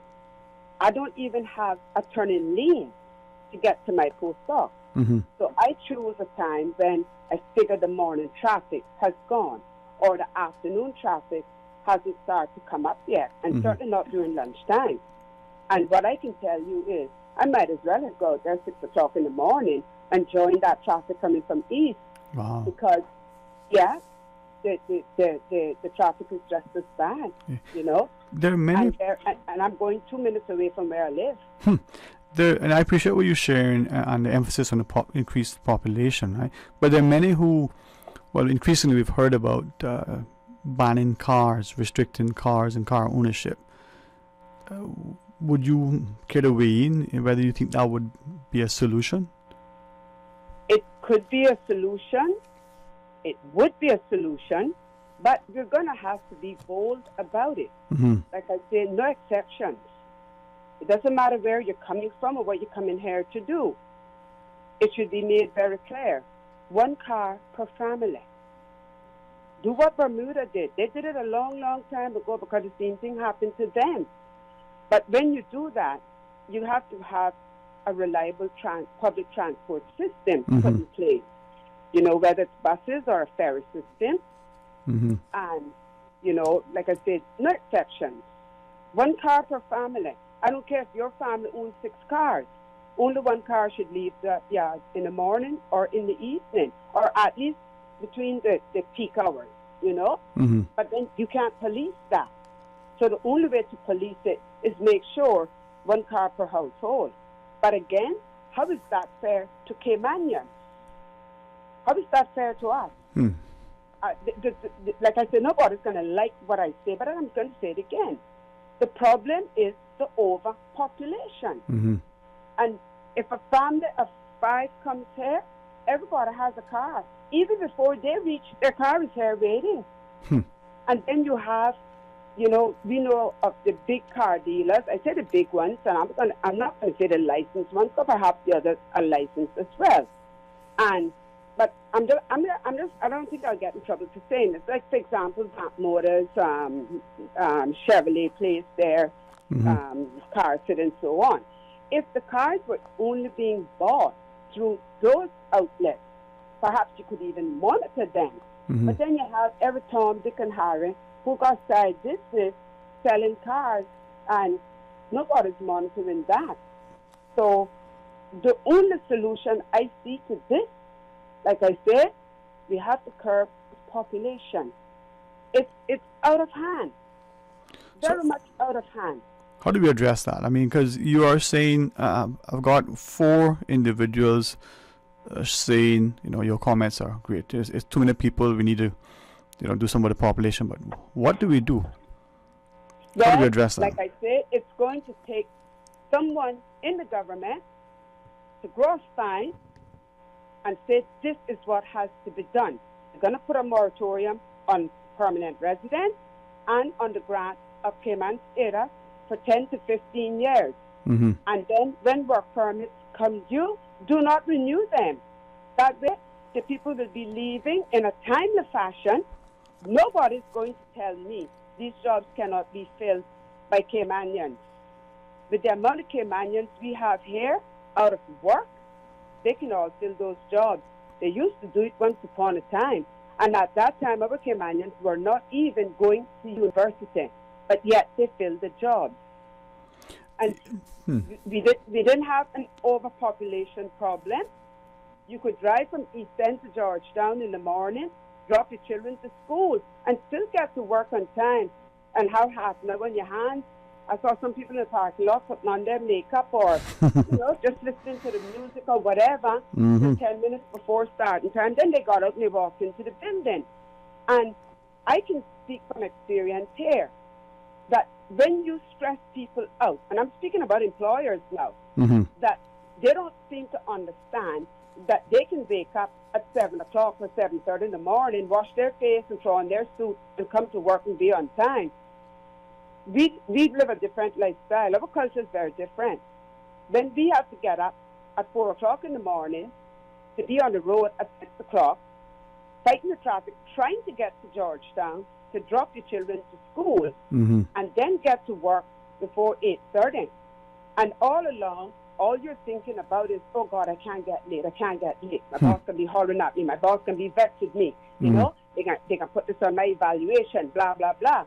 They don't care. They really don't care. And even if you're willing to work back half an hour or give back half an hour your lunch time, just because you were 5 minutes late, they don't care about that. Right. We have They don't care. we have the news on. Do you want to stay on or call back to continue your comments, or? How about the people wanting to get on? I'll stay on. Okay. We're going to pause, and when we return, we'll continue this conversation. Stay tuned. Today's biggest news. Radio Cayman. Your voice, your choice. Local, regional, international. This is Headlines from Radio Cayman's newsroom. Today's biggest news. With your latest headlines, I'm Felicia Rankin-Solins. The Civil Aviation Authority of the Cayman Islands advises the public that they will be closing their office at 2:30 p.m. on Friday, December 9th, 2022, to facilitate a staff function. They will resume regular business hours on Monday, December 12th, 2022. In international news, Ukraine is switching to emergency shutdowns to stabilize its power grid after a fresh wave of Russian missile attacks hit the country on Monday. President Volodymyr Zelensky said many regions were affected, and officials said half of the Kyiv region would go without electricity in the coming days. 4 people were killed in Monday's attacks on Ukraine's infrastructure. 2 trailers for the Duke and Duchess of Sussex's new Netflix docuseries have been criticized for allegedly using footage and photos in misleading ways. The trailers show archive clips and pictures as Prince Harry and Meghan talk about being sidelined by the royal family and hounded by the media. However, it is thought at least 3 such images were taken from events that had nothing to do with the couple. Netflix and the Sussex's production company Archwell have not commented. These are your headlines. I'm Felicia Rankin-Solins. For the latest in news and information, Follow Radio Cayman on social media, Facebook, Instagram, Twitter. Download the Radio Cayman app or log on to our website, radiocayman.gov.ky. Talk today. But I do have some questions. Talk today. Cayman Islands' foremost listeners participation program. Talk today. Because there are more questions than answers. What the public is saying. Waiting to take your calls right now. Sterling Dwayne Ebanks.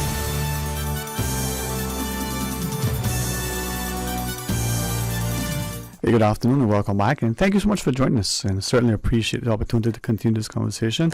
Not only is it a wonderful voice to hear, but as the caller's prayer, excellent contribution. Hey, thank you for sharing your thoughts and for staying on. Oh, you're most welcome, and thank you for allowing me to stay on. Good company means that you get to learn much if you listen, right? Well, I'll tell you something else. Your company must be good too, because I'm actually missing the beginning of the second game. So, hopefully I got it recording. Well, I'm taping it. I can say it again in case you didn't get it. No. I can call you later if I miss it. Yes. So, no, but as I said, Mm-hmm. you know, like I said, what I say is not popular, Mm-hmm. because as the Africans say, a speaker of truth has no friends. And I'm fine with that. Nobody don't need to speak to me. Just do the right thing by us in our country. We are the only country in the world that we are nobody in our own country. We cannot speak. We cannot make a suggestion, because if the powers to be don't agree with us, you get blacklisted and you get chopped off at the knees. That should never be. Let me tell you something that happened to me. I was off the island. I came back Sunday night, okay? And for as many people who can't stand me, they should all know that I'm a Caymanian. And when I was coming through, I had nothing to declare, or I was, below the 500. And I still fill the form out, and just in case, And so I came through the section that where you go through, this is customs now, that, you have nothing to declare. And the lady that was there said to me, are you a resident or visitor? And no, are you visiting or are you a resident? So I looked at her and I said, I am a Caymanian, okay? I'm not a resident. I am a Caymanian. And she said, oh, I didn't. I said, yeah, I am a Caymanian. I said, I don't visit here. I'm home. Mm-hmm. And she said, oh, no, I was just asking. I said, well, I don't like being asked that. I am a Caymanian. So then she said, but do you have any food or anything to eat? I said, only me. I said, I'm the best thing here to eat. So anyway, everybody chuckled. And she laughed herself. And she said, oh, I'm just asking. I said, well, I answered, honey. I said, I'm the only thing here to eat, the best thing here to eat. So anyway, she said, all right. She said, well, welcome home. I said, that's better. Okay? Welcome home. That's better. And I'm going to expand on that to say, for every country in the world that I have visited, the one thing that I have to stop and marvel at is that their people work there. It doesn't matter what it is. It's not filled up with foreigners like what's happening here. And like I said, I will die and no one will ever convince me that these jobs cannot be filled by Caymanians. There was a time when, even if it was required, I say required as in a work permit, back in the Sir Ormond days, you were given that work permit, but you had to train a Caymanian so that when your work permit was up, that Caymanian could take the job. You had to leave. There was no extensions given. That's why he wasn't popular either. I don't understand what has happened. Perhaps I'll never live long enough to fathom where we all went wrong. But I think that those of us who are not blind yet can see the outcome of what is wrong and what went wrong. Because we are the ones who are suffering. Can I maybe ask, let me share with you some, like I said, a number of people have messaged and commend you for what you're sharing. One says, okay, it's not popular, but doesn't mean that it shouldn't be said. One individual says, yes, we need to look at the population. It's not just a question of stopping this increase. It's, as you have said, we need to deliberately set about reducing the numbers. But this other one reads to the point where it says, I ask the question, are we compromised? Are we, and I'm careful how I put this, but I think the person is saying that, many of us, let me see if I can. Maybe just read it the way I'm reminded of certain statutes that could render us liable, but the person is drawing inference that, we are interconnected with so much that, we're not objective sometimes when we look at things. How about that way? I don't quite understand the part about, what does the interconnection have to do with it? Okay, let me,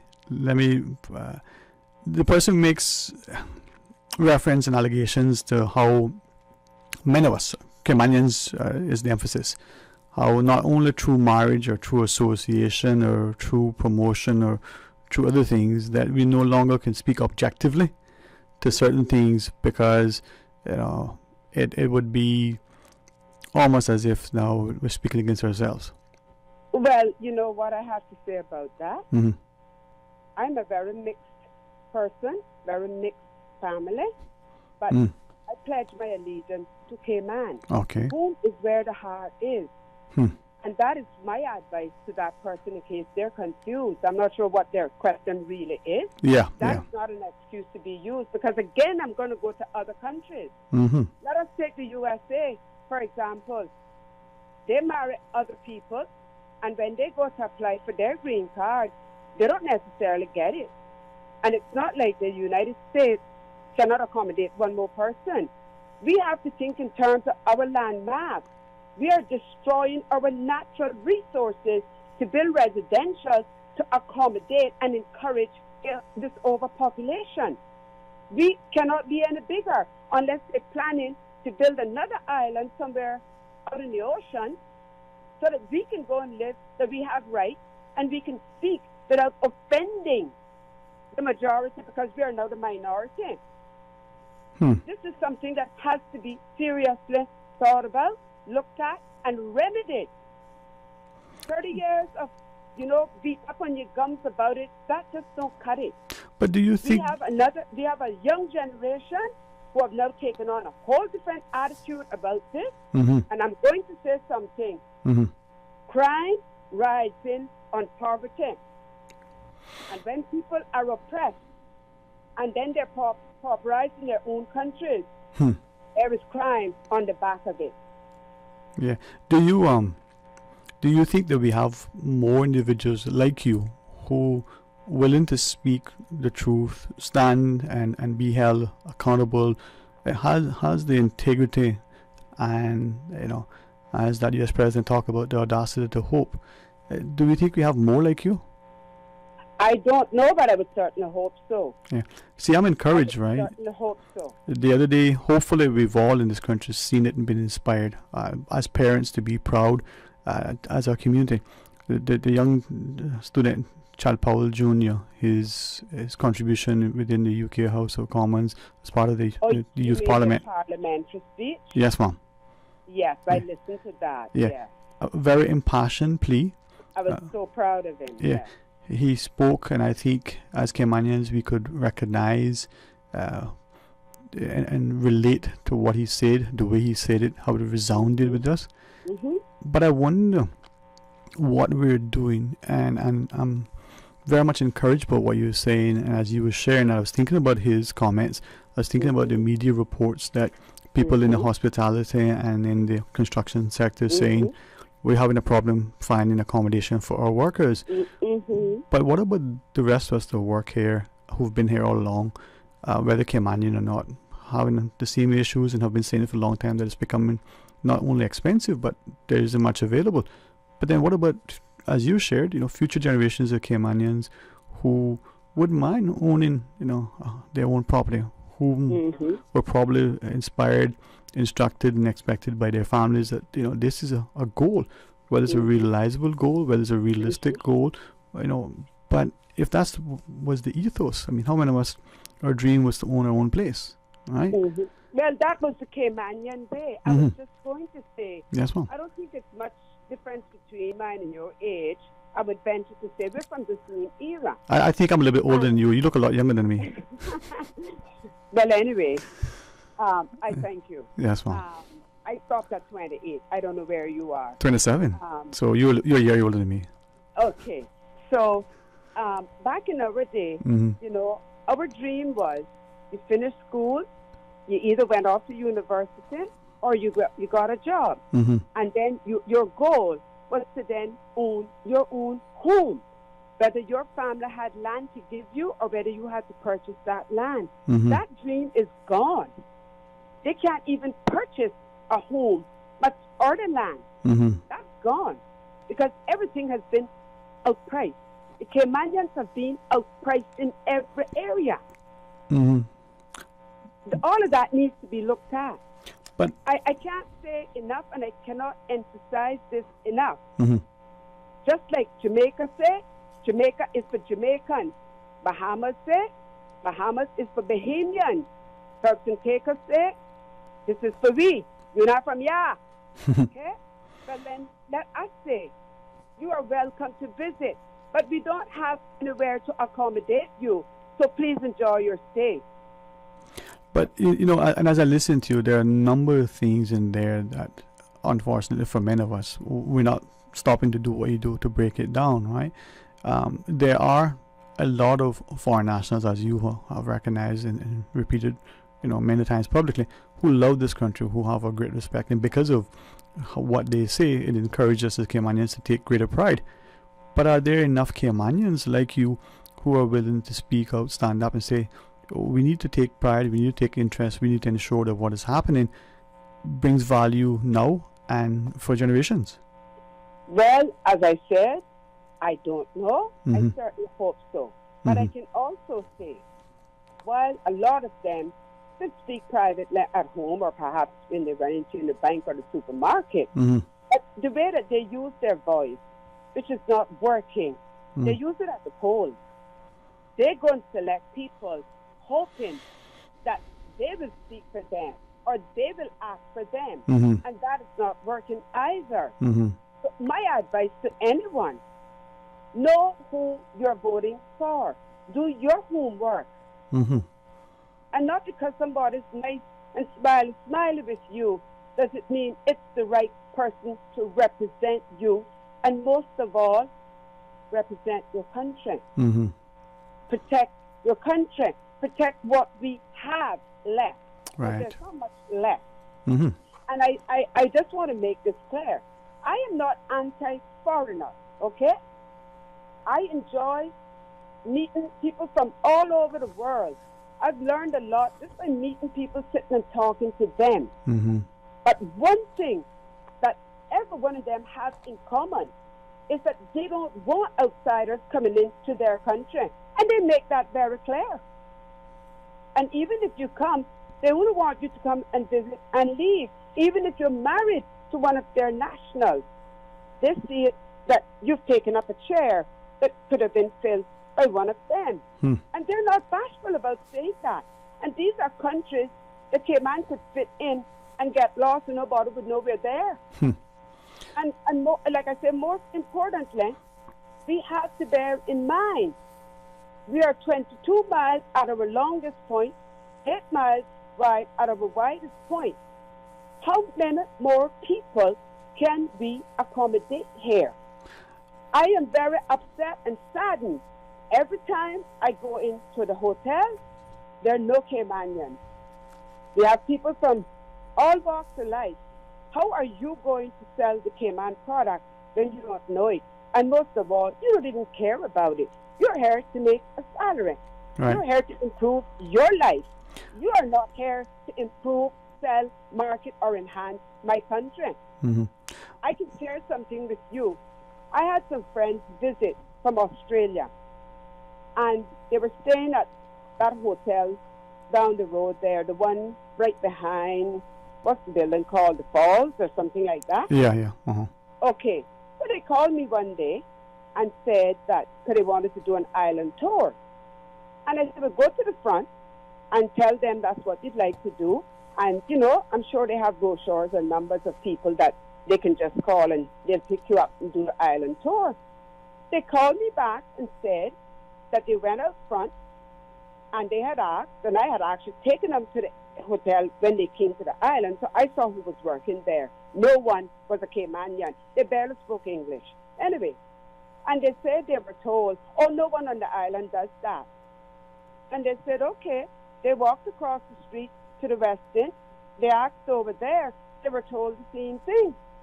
But I said, that's not right. I said, we have people here to do that. That's how they make their living. So they said, well, because they were only here for a week.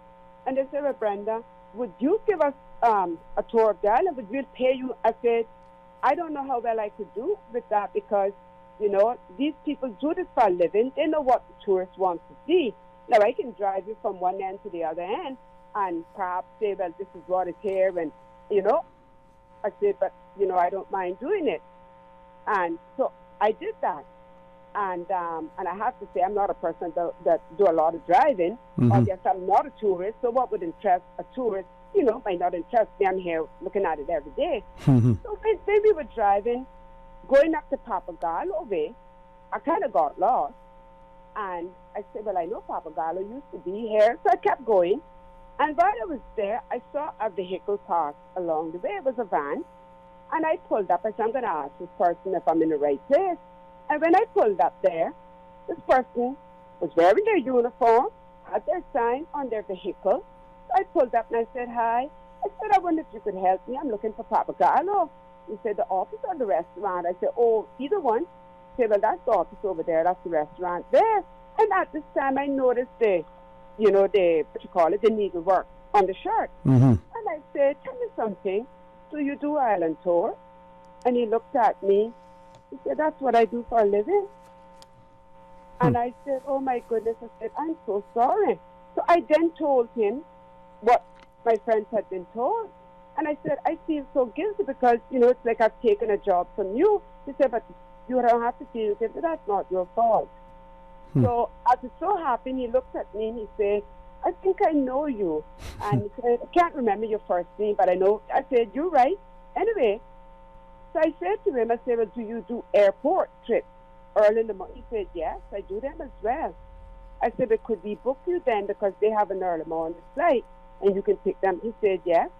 Got his card and he found out where they were living. And I checked on them that morning just to make sure it was pouring rain. Mm-hmm. And I said, if anything happens, you know, just give me a call early enough. And when I called, before I could call them, they called me. And they said, Brenda, I don't know how the weather is there, but here it's pouring. But we just looked out and the driver's already there waiting. Okay? Mm-hmm. That's how they do it, man. These guys are reliable. They're reputable. All right. Miss Brenda, thank you, Mom. I could always talk to you, but with respect, got to take that break. Even in the hotel, they're taking work from Caymanians. Okay? Yes, Mom. Anyway, I thank you for your time. And if you want to know the score of the game, I'll tell you after. Because I'm still so excited from the last one. I got a headache. Oh, I should probably be sitting somewhere with you watching the game would be better. Huh? But thanks, huh?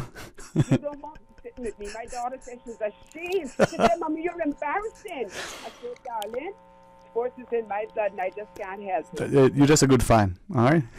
All right, thanks very much. And in the next 10 minutes, well, let's pause. Stay tuned for Talk Today. Busy. Feel like there's not just enough hours in the day. Savannah Pharmacy, service to make your life easier. Now you can WhatsApp your prescription order to 929-5045. And pickup is just around the corner with everything your family needs and convenient opening hours including Sundays and holidays. WhatsApp your prescription order to 929-5045. Savannah Pharmacy, wholesome values with modern conveniences. Freedom, Cayman Brack. Freedom, Little Cayman. Soft breezes, blue waters, no traffic. Unwind and rejuvenate your mind, body, and soul. Sister Island Staycations, a taste of freedom. Discover all that our sister islands have to offer. Your Radio Cayman 6 p.m. news, Monday through Friday, is brought to you by Logic.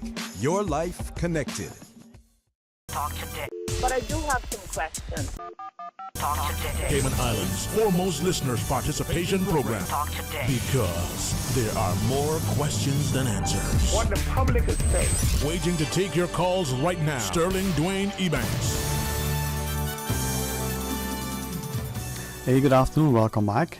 It's open line. Got a few minutes in the program. Some excellent calls. Very much appreciate not just the contribution to conversation, but the insight. Phone lines are open. If you want to call and share your thought, 949-8037 or 1-800-534-8255. You can WhatsApp 925-3261.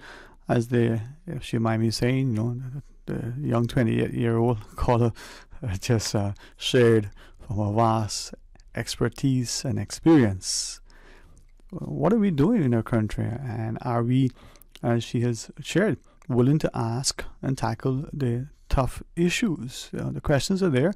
Are we seeking not only to ask the questions, but to see if we can address them? The population issue isn't just something that is concerning to Caymanians, but for many who live and work here, and many who have visited, not just the traffic congestion. There's so much to consider. Good afternoon and welcome. Thank you for calling. Hi, how are you doing? Good. How are you? Not bad. I would like to encourage the public to sign the petition asking the government to withdraw the bills regarding the ID from the legislative agenda so that we can have proper consultation to deal with those matters. This is really important because they will have profound impact on us all for a long time, and the government seems to have the view that they don't want to talk about this anymore, and they just want to move forward. This is really... I'm disappointed that this government is taking this approach. I expected better of them, but clearly they have decided to just move on. And so the address that people could go to is change.org/moretime all one word. And please sign the petition asking the government to withdraw those bills so that we could have proper consultation to work out issues with those bills. And now we know, is it the House expected to still go in tomorrow? That is my understanding.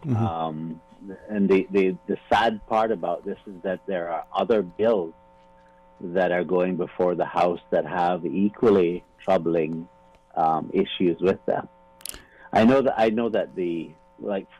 one is the anti-corruption bill, and I know the Premier has tried to explain that adding the word intentional doesn't really change the way that the existing provision, which is Section 17 of the anti-corruption law, operates. In other words, he's saying that you still have to prove intent even though the word intentional is not in the existing wording.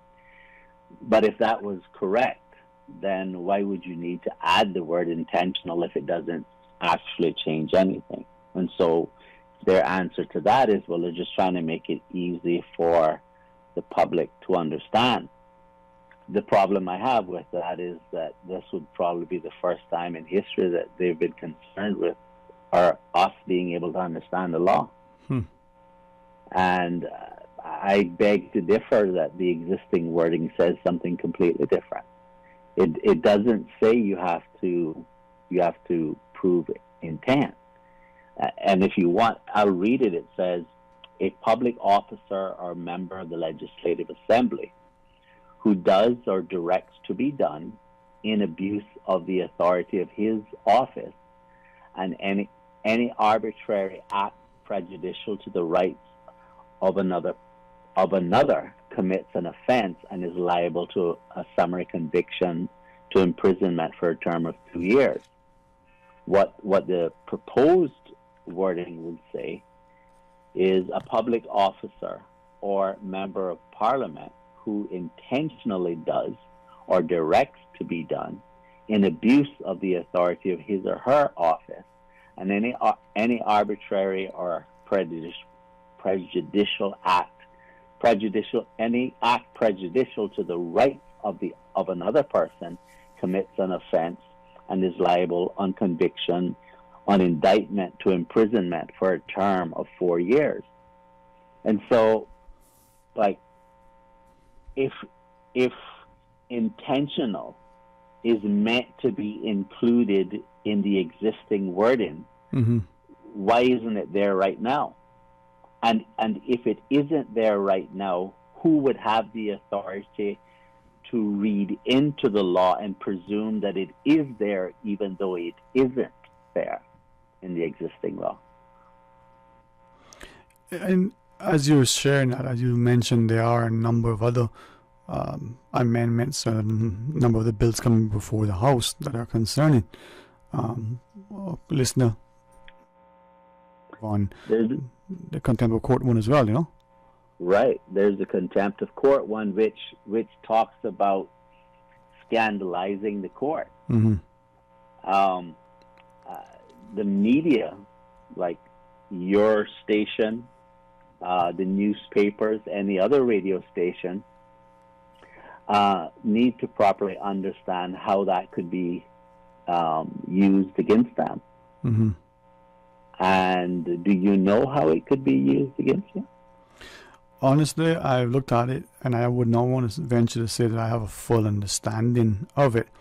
But it's concerning if what I read is, any sort of comment that you make that the court considers to be not just prejudicial, but you making a public comment on a case, whether it's social media or online articles. Is that... Did your radio station have any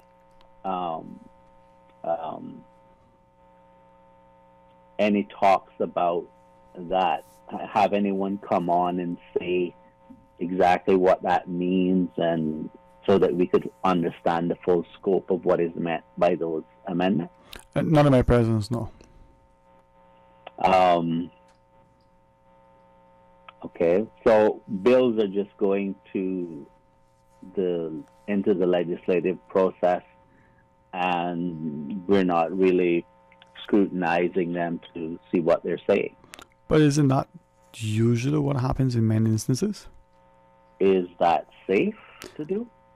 That's a different sort of question, right? I mean, are we... no, I understand. Yeah. I'm agreeing.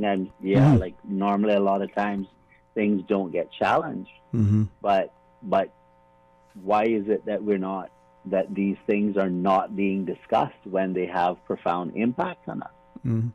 No, I share your point and your concern, and this is why sometimes I think a few people may have ended by what I was saying, in that I said, we blame the politicians, and sometimes that may be justified, but where are we as the voters in getting engaged and getting informed and trying to speak to things?